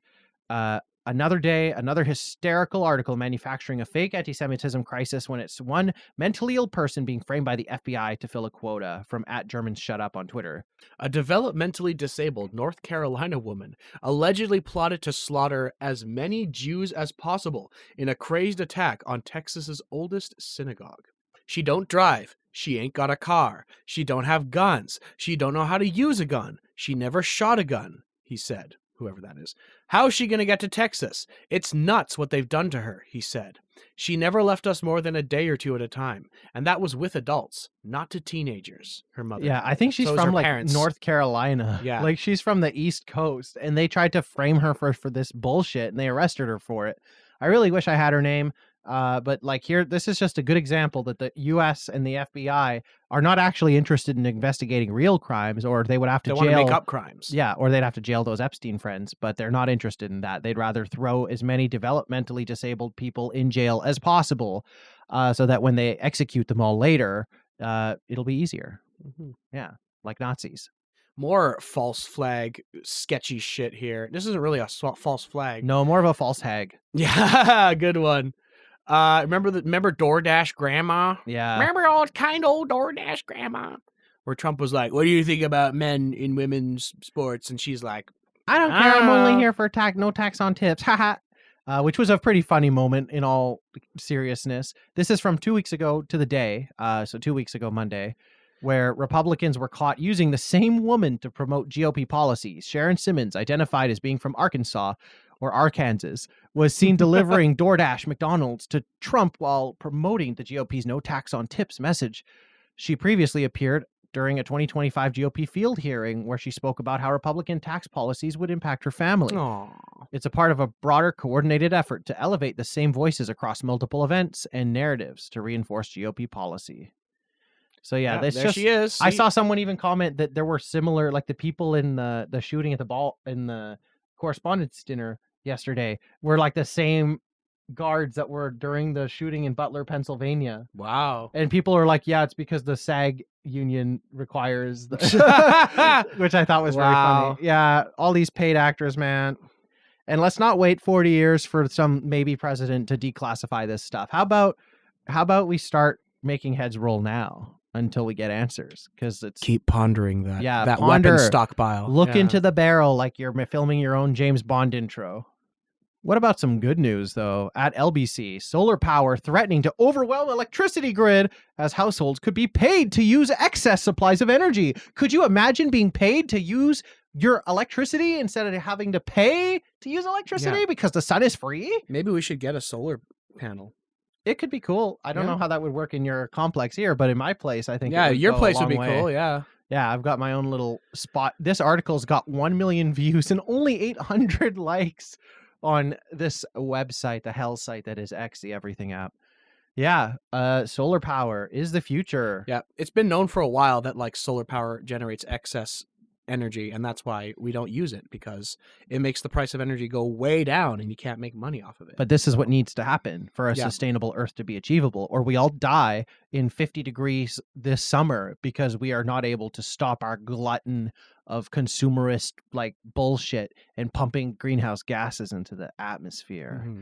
Like, see, I say that and I feel like I'm in a like 90s environmental special, but it's true. No one did anything about it. And David Suzuki is going to turn 80 in a couple weeks and he's still screaming about it. He's like, what the fuck was the point of my life? It was all in vain. Seriously. And I mean, he's 80, so he'll die before the rest of us probably, but still very sad that the globe does not care enough to take advantage of such an incredible free resource such as the sun. Mr. Golden Sun. let's go back to how evil the U.S. and consumerist culture has gotten instead. We have a tweet here from Rep. Thomas Massey, the most base congressman from Kentucky that is currently serving, even though he's still got some issues, but he's more based than most. Yeah. Let's read what the original article here says first. Every new car in the U.S. will be required by law to have tech that puts constant surveillance on the driver by 2027. AI in your car will determine if you're sober and fit to drive, automatically turning off the vehicle if it determines you're a danger on the road. That is some Orwellian shit. There's a 4-minute long like TikTok, Instagram reel type video that's going around right now on social media. Maybe you guys have seen it, maybe you haven't. We're not going to play all 4 minutes of it here, but basically it breaks down every part of this law and several patents that have been filed by companies like Ford, where it's like the car will take a photo of your face as soon as you get in it, send it to law enforcement just in case, you know, they run it through a check. Or if your pupils are too dilated when you get in the car, it just won't start. So say you are being, the example that the guy used in this 4-minute video was like, imagine like you're being chased. It's like a life or death situation. You get in your car and the car just doesn't start for you because your heart rate is going and your eyes are dilated. And it just, that's it. It's like, oh, you must be intoxicated. No way. So Thomas Massey's just saying here in his quote, would you believe 57 Republicans and 211 Democrats recently voted in favor of this Orwellian automobile kill switch? And then he posted the link to the roll call vote, which is actually a good thing that he did. It's a roll call vote as they go through every member and you are on the record as voting yes or no. So he really wanted to get people's asses on this. And I think that Massey is making a play to be a vice president in 28. He certainly is he's winning a lot of the like consumer taking advantage side of the base and stuff. I think this tweet actually has a lot of engagements. 2.5 million views, 64,000 likes, yeah, 15K retweets. People really like Massey, and he is doing like, it's weird that like even he or like AOC might be some of the only people that would fight for this, but even I don't know how AOC voted on this bill because 211 Democrats voted. That sounds like almost all of them. So concerning, as Elon Musk would say. And speaking of concerning, Al Jazeera's latest video exposed an Israeli company called, and this is not a joke, Generative AI for Good, that is creating fake videos of Iranian women pretending to be victims of state oppression. And for folks who didn't see, even Trump on Truth Social was posting AI-generated women from Iran, claiming they were about to be executed, but he saved them. But the women never existed. So we'll just play the first like 30 seconds of this video just so you can hear how terrible this is. But then y'all can watch the rest on your own time. Remember, Al Jazeera is the best. They separated us into groups of 7 or 8 and raped us. Or graped us. Disturbing, isn't it? That's supposed to be the testimony of an Iranian woman detained in the crackdown on protesters in January. The problem, the video's not real. It's AI. And it's just one of many made-up videos and images depicting Iranian women as victims or in need of rescue from their own government. It may not surprise you to learn that this particular video is a product of an Israeli company called Generative AI for Good. Oh my God. I think everyone that works for Generative AI for Good should be killed. Yeah, that is just Orwellian double Line them up and shoot them. Blow up their offices. This is a message to Hamas and Hezbollah. Find out where Generative AI for Good is located and bomb it until it is as flat as they made Gaza. And Iranian intelligence too. Yeah, Iran as well. Please, yes. Iran, set your missiles for Generative AI for Good and level the fucking building. Glass it. Not a joke. Anyone involved in this company is a Satanist. Like, I don't know. Like, I mean, I don't want to say that because, like, you know, the cult of Satan churches, like, they're kind of based. But, like, these people literally worship the devil. Like, they are the evil. Real devil. Generative AI for Good. You have to be a fucking, like literally an agent of Satan to call your company that and then make a video and make your whole company's goal to be, like, spreading like she says later in the video that the company's goal is to promote underheard voices. Israel, how about you stop killing all the Palestinians? You care about to promote voices? Promote fake voices, more like literally voices that don't exist. Voices that fit their narrative. Yeah. So fuck Generative AI for Good and fuck Israel again. Speaking of fuck Israel, Yeah, Canada continues to carry water for Israel. Niagara Falls was lit up in white and blue last night for Israel's 78th Independence Day. Independence from what? Human rights? Israel has spent years blowing up water infrastructure for families and denying people their human right to drinking water. It's illegal for Palestinians to collect rainwater. Read that again. Meanwhile, in Canada, they light up a waterfall for Disgusting. There should not be a single pro-Israel display in this country ever again. No. No more support for those fucking Nazi fascists. Disgusting. Zionist pigs. Oh, this is a really fucked up story. In a very MAGA part of North Texas, this homeschool sports league hired a known child sex offender, and this is the waiver they tried to get parents to sign acknowledging this. You've really got to read this. Yeah, because pedophilia is accepted now in the U.S. broadly, and they just expect you to be okay with pedophiles living amongst you and being around your children. So just sign this form so Coach Tommy can get close to your kids. Coach Tommy can speak firsthand about the dark shadows of sports, especially professionally. He himself, a talented athlete, spent many years praising himself and feeding his flesh. The fuck? What in the fuck? The Lord so graciously refused to let the world have him and rescued him from his sin in a tremendously dramatic yet necessary way. Tommy now spends his time pouring into young men.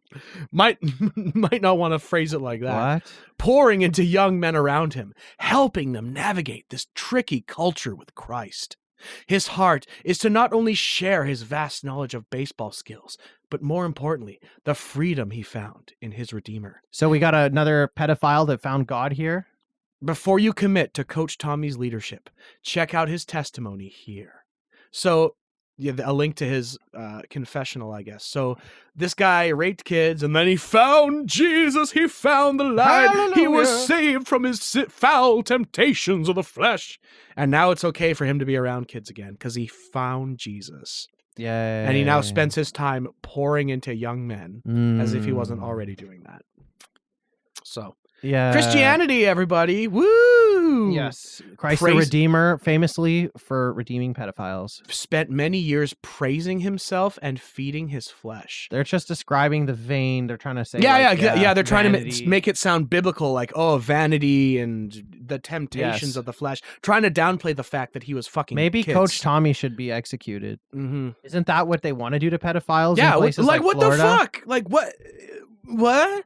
No, in Texas, the pedophiles get to coach little boys. Wow. Yeah. As long as you find Christ at the end of it. As long as you rape the child with a rosary on, you're good. Well, yeah, that's how the priests get away with it. Yeah, that's true. That's true. Speaking of getting away with it. Whoa. CNN breaking news from April 23rd. A former police officer has been arrested in Florida for allegedly plotting to carry out a mass shooting at a New Orleans festival. And this went really viral on Twitter because guess what? There's always the internet never forgets. And this former police officer happens to have been Officer of the Month as recently as, I think that says June 2023. I think that says 2025. Oh my. So he lost his job in less than a year from when he was given this honor. Wow. Hang on, my computer. And specifically to kill black people is what he was going to this music festival to do. Exactly. Because if you're a cop in America, there's like a 90-10 chance that you're just a Nazi and a KKK member. Oh June of last year, not even a year ago, he was Officer of the Month. Wow. And now he wants to kill black people. I mean, he probably always wanted to kill black people. I think that's why he became a cop. Yeah. Yeah. So there you go. Wow. He should have just become an ICE officer instead. Yeah. Digital EU. So we're going to Europe for this next shit post here. Emojis used as coded language to promote illegal activities online. Some platforms are now detecting emojis used as code for drug sales. This is one of the key findings of the first EU-wide report on systemic online risks. An emoji isn't always just an emoji. I want the peach and the eggplant emojis put in there scroll down too. a little bit. Oh, is there more? Well, people are mostly just making fun and using various emoji combos. Stop restricting our free speech. Yeah, so like for our YouTube viewers, you can see which emojis are being used here. But for the audio listeners, go back up to the main post. The emojis that are being considered the drug emojis are, I guess, the maple leaf, because there's no marijuana leaf emoji. So being Canadian, now illegal in the EU. If you're Canadian and you're proud of your heritage and you go, woo, I'm Canadian, and you put a little maple leaf in the EU, you're a drug dealer now. Yeah, probably. Snow is cocaine, probably. I guess so. Yeah. Diamonds is like crystal meth, I guess. Crystal. Candy? What? Candy. Crack? Cocaine? Candy. Molly? I don't even know what that's supposed to. And a chocolate heart? Love. Love is the worst drug of all. The heart being one of the like emojis that's been flagged. Look at the ratio of the views and likes on this post. People were just like bruh, like quoting and roasting the crap out I'm of gonna be them. a 666 bookmark. Whoa. The mark of the beast. I also love how it's a brown heart specifically. Yeah, that's I a don't little know interesting. What the insinuation is for that. If you are one of our YouTube audience and you know what drug each of these symbols represents, drop it in the comments below. And if you're a member of the EU, if you live in the EU, definitely use the emojis as often as possible. And get a VPN. In out of context situations. Mm-hmm. Just say like, "Burr, it's cold out. Could go for some snow," and put the snowflake emoji. See if you get arrested. Yeah. I mean, you'll get arrested for the stupidest shit in the EU anyway. Yeah. Back to stupid shit on our side of the planet in Pete Keg's breath, North America. with his fucking jawline that could cut glass. First, let's enjoy this little taste of American arrogance. Remember how Trump was sobbing and pissing and shitting himself because he really wanted the Nobel Prize? Mm-hmm. Well, Hegseth agrees, but he doesn't think that the U.S. should get it just once. And when you fight a war the right way, the idea is on the other side you bring about peace. That is what we'd like to see the most. In fact, I once did a video about the one institution that should win the Nobel Peace Prize every single year is the United States military, because we are the guarantor of the safety and security of not just of our country, but of a lot of people in this world. Last question. You're a fucking Nazi terrorist, dude. I don't think you deserve a Nobel Peace Prize. You deserve to be hung at the Hague, actually. Yeah. More Pete Hegseth shit. He's a big Tarantino fan, apparently. Yeah, Pete Kegsbreath accidentally delivered a fictional sermon the other day. So the prayer is Caesar 25:17, and it reads, and pray with me, please. The path of the downed aviator is beset on all sides by the iniquities of the selfish and the tyranny of evil men. Blessed is he who, in the name of camaraderie and duty, shepherd the lost through the valley of darkness. For he is truly his brother's keeper and the finder of lost children. And I will strike down upon thee with great vengeance and furious anger those who attempt to capture and destroy my brother. And you will know my call sign is Sandy 1 when I lay my vengeance upon thee. And you will know my name is the Lord when I lay my vengeance upon thee. I also want to thank whoever made this video for splicing the Pulp Fiction clip in there, so I don't have to do it when I edit. Yeah. It's already done for me. But yeah, that's apparently not even a real Bible verse. No, it's not. It's literally just from a movie. So he should be paying Tarantino some royalties there. Yeah, maybe Hegseth could stand to flip through the Bible idly like Russell Brand just did a few days ago on Piers Morgan. Oh yeah, that's a whole can of worms we haven't even touched yet. Because it's not politically relevant. It's Russell kind Brand of politically relevant. He's just a child rapist that belongs in jail and maybe dead. So like, who cares? Another performative Christian fake Catholic guy using the Bible and the good Lord's name to get away with diddling children. Yep. So just like that pastor guy, the coach. It's almost like this is a common thing amongst these fake evangelical types. Gee whiz. Oh, it's the other shithead. What if the mask wasn't just off, but was like there was nothing to hide? Yeah, what if the face was just ripped off and we're just looking at the screaming muscular skull? What if of one of the highest muscles? ranking U.S. admin officials was openly a Nazi who suggested almost a final solution on Fox News the other day? Remember? Let them talk on Fox. They love it. Yep. Never interrupt your enemy when they're making a mistake. Please, everyone, get your notepads out and listen to this. Enlighten us, Stephen Miller. And this embargo and every other option is on the table as President Trump seeks that final, safe, secure outcome for the people of the world. Wow, good save. Oh my good God. Save there, buddy, on Hannity. Didn't The say final solution. Secure seeks that final. That pause is safe. You know, I've read secure. many books in my time, but that is the most pregnant pause I've ever heard. It was like, what's he about to give birth to? Like the Nazi regime or like more empty platitudes so that they can avoid being as openly Nazi as they want to be. That's a water-breaking pause right there. Absolutely. The final safe succubus. Secure. The final centipede. Yeah, fuck Stephen Miller, white nationalist piece of shit who should be shot. Oh, gross. Yeah, and now we are going to end the meme section of sorts with more Palantir slop.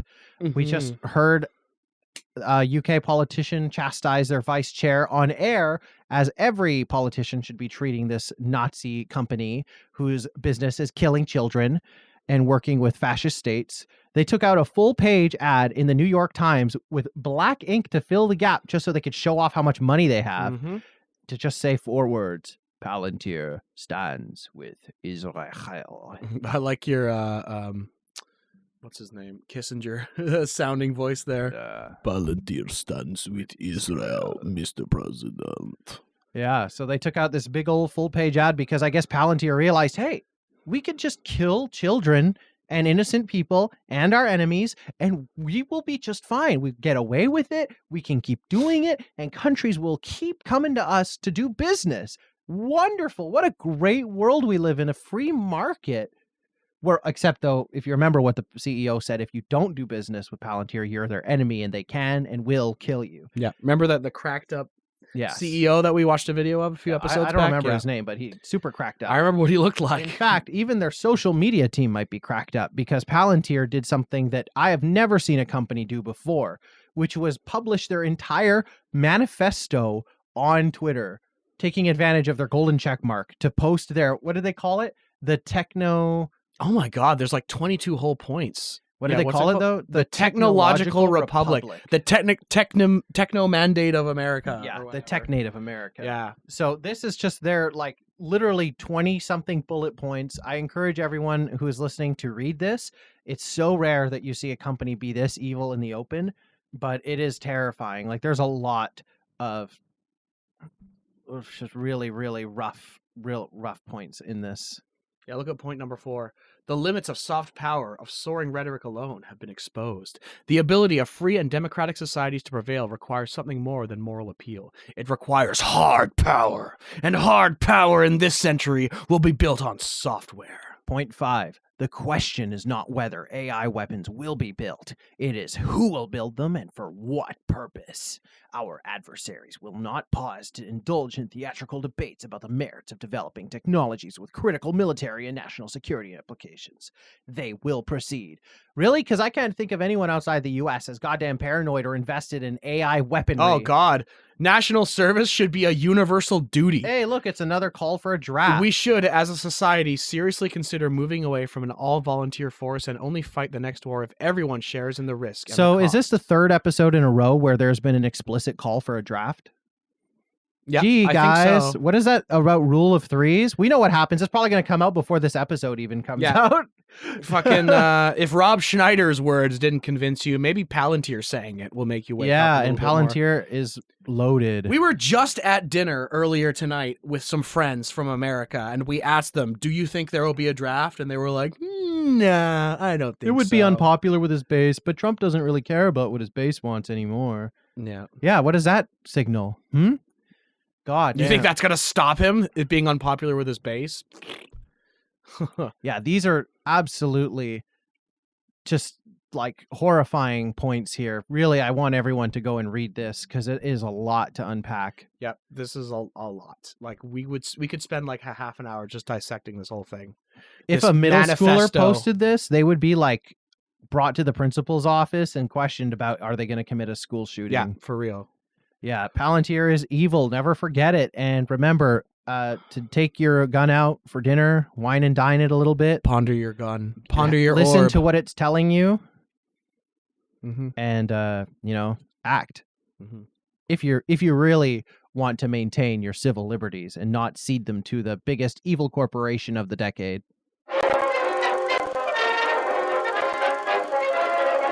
If it screams, If it swings, Ooga, ooga, da, da, da, da, da. it's got to be Drinks for everybody. Monkey Bone. Right, we saw some more movies. Nothing too new. Yeah, but, we haven't really you know. been keeping up with what's new in theaters because there's nothing really that's appealing to me. Nah, right this is now. the slow movie time right now. I mean, the only thing coming out soon that I care a tiniest a bit about is the stupid Seth Rogen Animal Farm movie. Oh my and it's God. mostly because it's like probably going to be absolutely atrocious. But, Communism's bad, guys. I mean, we know Seth Rogen doesn't like Israel, so I mean, maybe it won't be so bad, but who knows? Anyway, it's not out yet, and we're not talking about it. So yeah, we watched Monkey Bone from 2001.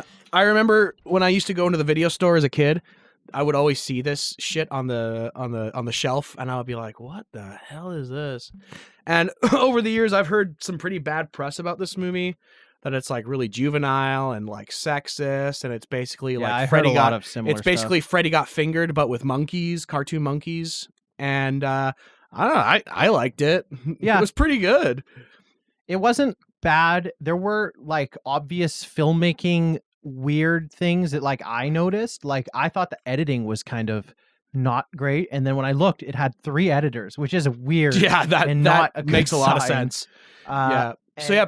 Yeah, and like Henry Selick directed this as Yeah. well, and It's got he Brendan Fraser. directed, Nightmare Before Christmas prior to this, And he and James did, the Giant Peach prior to this. Yes, this is the most amount of live action I think I've ever seen him Yes. do.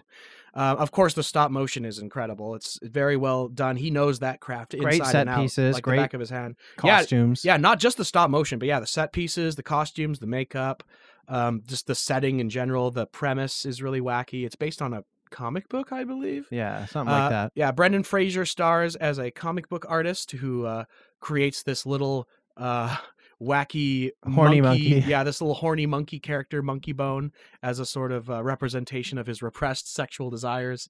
And he gets into a car accident and he falls into a coma where he goes to this surreal dream world The where limbo. he meets Monkey Bone. Oh, it's called the Downtown. The downtown, yes. And he meets Monkey Bone in the flesh or in the fur in the this dream puppet? world. And yeah, he's just trying to get out of his coma, basically. And Monkey Bone is here to help Yeah. the whole time. I quite liked this movie. The cast is pretty surprising. There's Yeah. some really surprising people that hitters. pop up here. Yeah. Or people that would become Yeah. heavy hitters. 2 Breaking Bad actors. I'm not going to say Actually, which yeah. ones. Yeah, 2 fucking actors from Breaking Bad show up in this thing. Yep. That's crazy. One of them shows up like really, really late in the movie, and like we saw his name in the credits, and we're like, he still hasn't popped up yet. He was in the opening credit roll, and then like we're just like, where the hell is he? And It's as soon as we heard his voice, like he wasn't even visible on screen yet. The movie was going on so long, we're like, oh, there he is. Yeah, like 2/3 into the movie, we're starting to wonder when he's going to show up, and then literally like a second later, he's right there. Yeah, his voice So- was immediately recognizable. It's the other Breaking Bad actor who was a little bit better hidden, I would say. No, I saw him right away too. Well, the effects and I think the makeup kind of made Yeah, it harder to yeah. recognize. Plus, being younger. This is from 2001, so Yeah, they're both way younger. Breaking Bad started when, like 2008. 2008. Yeah, Yeah. So not too far actually. Yeah, while Aaron Paul was busy eating juicy fruit with his mind, Getting high and going on getting the high Price is and Right. using his mental powers to get juicy fruit gum. Did you see? You know he was on Price is Right, right? Oh yeah, I've seen that. That's I've a seen good that. clip. He's just so he's so like coked up or whatever. He's so high on that. We totally are just not even talking about Monkey Bone now, though. So, but yeah, this movie's great. It's really imaginative. It's got a lot of great dark humor. I want to good shout out character Chris designs. Kattan's physical comedy Chris in Kattan's like in this, it- yeah. it's not even that long in the movie, but that was some of the funniest parts live action, I think. Because like some of the stuff earlier in the movie where it's like Brendan Fraser and his girlfriend, there's not a lot to chew on. It's very like, okay, let's just get him in the coma already. There's like not a lot to go on here, but I thought Chris Kattan, like he's on the poster that we have on screen right now, but he is barely in this movie. Yeah, he doesn't show up until like the end. But damn, is he actually like, he's funny. Like, I don't know if he's just wanted a slice of the Jim Carrey physical comedy pie, but he did a really good job. oh yeah, fucking Dave Foley shows up in this movie. Yeah. Fucking, we've been watching Kids in the Hall. Canadian content. Yeah, a Canadian icon is in this movie with spiked fucking bleach blonde hair. Very Looking like 90s looking pre-Guy hair. Fieri. Yeah. Good on you, Dave Foley. It would have been funny if like another Kid in the Hall showed up. Yeah, I somewhere. desperately wanted Kevin to show Yeah, up. Kevin should have showed up. Or Scott. Yeah. But yeah, Monkey Bone was good. Yeah, I would recommend. It's like I don't think it reaches the highs of something like James and the Giant Peach does, but it does have like that, like you said, Freddy Got Fingered kind of like likability. Juvenile. It's got charm, Yeah, which yeah. it's nice. You can kind of appreciate the rougher edges, but the pacing is still weird, and that's because of the editing. It didn't bother me that much. Yeah, really. it wasn't bad, and that's why, like, when I talk about how I rate movies to you, it's like, is this average, below average, above average? And it was just a bit above average for me. Like, it wasn't like taken down enough by the what I saw as like the flaws in the filmmaking. So like I gave it like a half a star less than you did because I was just a little softer on it, but it's still a 6 out of 10 for me. You gave it a 7. 7. I also added it to my favorites because I fuck with this vibe. It's cool. Also, if this is what was considered a bad movie in 2001, like it just really shows how far we've fallen. Yeah, this made no money. It had a budget of 75 mil for 2001 and it made 7. This is like miles ahead of anything that comes out nowadays, really. Just in terms of the like the creativity and the imagination alone. And like you said, this movie came out the same year as The Mummy. The Mummy Returns, with the second Brendan one. Fraser. Yeah. So it's like, how is Brendan Fraser not a bankable enough star in 2001 for the movie to make more than a tenth of its budget back? Yeah. This arguably has way better effects than The Mummy Returns. Yeah, because Mummy Returns has that infamous fucking Scorpion King CGI shit with The Rock. Remember that? Yeah. That shit. Yeah, every So effect bad. in this movie was better than that. This is supposed to be an action piece. I'm not feeling it. It's an all-new full-length animated feature from the Kids Movie Collection. Kangaroo Jack, Good Day USA, coming exclusively to DVD and video. I don't even know how to like go smoothly into this one. I don't have a joke or anything. Okay. What if there was a sequel to a live action movie from the 2000s that no one liked? Okay, picture this. If you're about the same age as me, you probably remember the Kangaroo Jack ads that were playing on TV when the movie was in theaters. Oh, and he's how Jackie they- Legs and all that. Hello. Yeah, how they were like over-relied on the wacky CGI kangaroo. It's like, whoa, hey kids, come see this movie. It's He's got a rapping crazy kangaroo. talking kangaroo, and he raps. Kangalicious. And he's so cool. So of course, me being a dumb, got a hoodie on. I didn't see this movie in theaters, but I did rent it from the video store.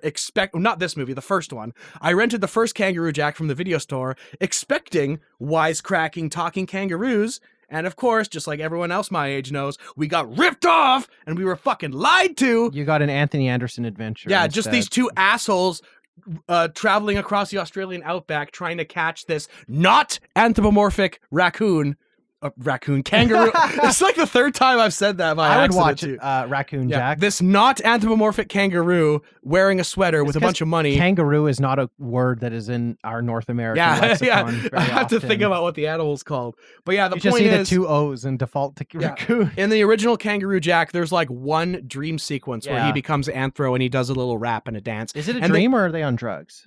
Whatever the fuck, who cares? But they took It's that very important. They took that one scene and like used that exclusively in the trailer to make it look like Kangaroo Jack is like the focus of the movie.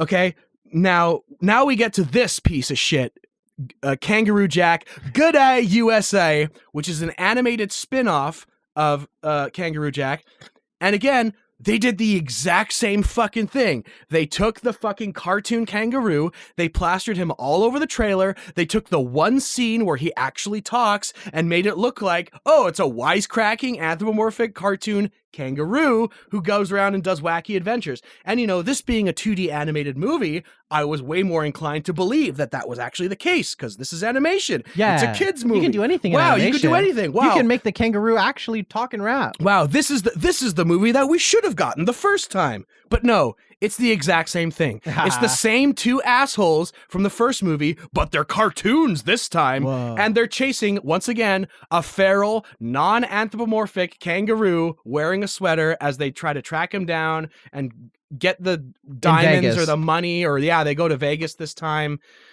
And he Man, raps. can I just have a talking kangaroo movie, please? Like, why is that so hard? Well, This is animation, We'll get it in man. the third one. Yeah, sure. So my dreams have been dashed. My day is ruined. I'm never gonna get my wisecracking fucking Kangaroo Jack movie. If this movie can't do it, then all hope is lost. Well, So, I yeah. don't have as strong a childhood story for the movie other than remembering those trailers, and I watched it eventually as I got older. I think Kangaroo Jack, if I recall, was a movie I watched in like winter break 2013 when I was in middle school or something, and I just was like, I'm gonna watch a movie I've never seen every day, and I just like plowed through a bunch, and Kangaroo Jack was, I think, in that time, and I remember being like, oh, huh, not what I thought was going to happen at all, Yeah. and being very disappointed. And so when I learned that this existed and it was a 2D movie, I was like, okay, cool. And I watched this for the first time also around the same time, I think. So it's like 13 or so years ago. And I was a lot more like happy to see 2D Kangaroo, Yeah, and but there was like- more of the dream sequences instead of Not one. We got really. 3, I think. Yeah. Oh yeah, he sings a fucking like He song. covers LL Cool J. Yeah, he sings and an LL Cool J song. It's good. That clip is on YouTube. You can watch it for free, and it's probably the only part of this movie Yeah. that anyone could remotely give a shit about or Yeah. would want to show anyone. Jeff Bennett voices Kangaroo Jack, so it was pretty cool hearing Brooklyn from Gargoyles singing an LL Cool J song. That was pretty cool. Yes, but and Ahmed Best is also in this movie Yes. as Anthony Anderson's character, who voiced Jar Jar Binks Yeah, in so Phantom this is Menace. like what Jar Jar Binks' voice actor was up to between Star Wars Yeah. films. So, like, I barely remember anything from the first Kangaroo Jack movie, because why the fuck would I ever watch that piece of shit again? I mean, I just remember the one part with the rapping kangaroo, you know, the part that we were Christopher supposed to Walken get. is the bad guy. Oh yeah, Christopher Walken's in it. But like, I think this movie pissed me off more than the first one, because like, I feel like I was sold short, even shorter this time around than the first one. Because again, this is a 2D animated movie. You could have done anything. You could have totally had a Send them to Mars. yeah. Kangaroo Jack goes to Mars. I hope that's or the third whatever. one. I'm gonna spoil the movie right now because who gives The a ending? fuck this But movie. people- what is it? They do some stupid shit where like the two main characters, One with nature. Yeah, they become one with nature, and they suddenly get the ability to understand animals. And surprise, surprise, with like 2 minutes left for the movie to go, Yeah. Kangaroo Jack can talk. He can talk. Oh Hey, my mate, god! I've been talking the whole mate, time. I've been talking this entire time. You just can't understand me, mate. And then the credits roll. Oh yeah, and then a camel farts. Yeah, And then the lot of farting. there's a lot of farting within the last. They really wanted like, to end the 30 film with a seconds bang. Of this movie. Fuck this movie. Fuck you, Jackie Legs. Hello. I'm gonna poach you and eat your meat. Oh yeah, and like that was kind of a part of the movie that was silly too. Was that they were like, we have to save him from poachers in Australia, where there's like 4 kangaroos for every person. Like they kill and eat kangaroos in Australia all the time. It's not a big There's deal. literally like a kangaroo overpopulation. You don't need to poach problem. them. They will thank you for doing it. Even back when this came out, this is from like 2004. I'm pretty sure that was already a problem. Yeah. So very like Americanized. You can kill most animals in Australia, and they'll high five you for it. Very Americanized like perspective of the outback in that regard. Yeah.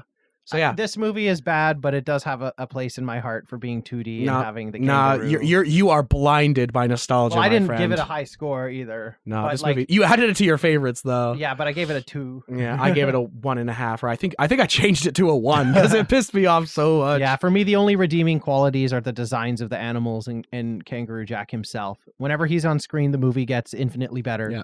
But if you promise me cute, wisecracking, anthropomorphic kangaroos, you better fucking deliver, or I will never forgive you. No. Never forget. Never forget Kangaroo Jack. Are you finding what you were looking for out here with me? I hope so.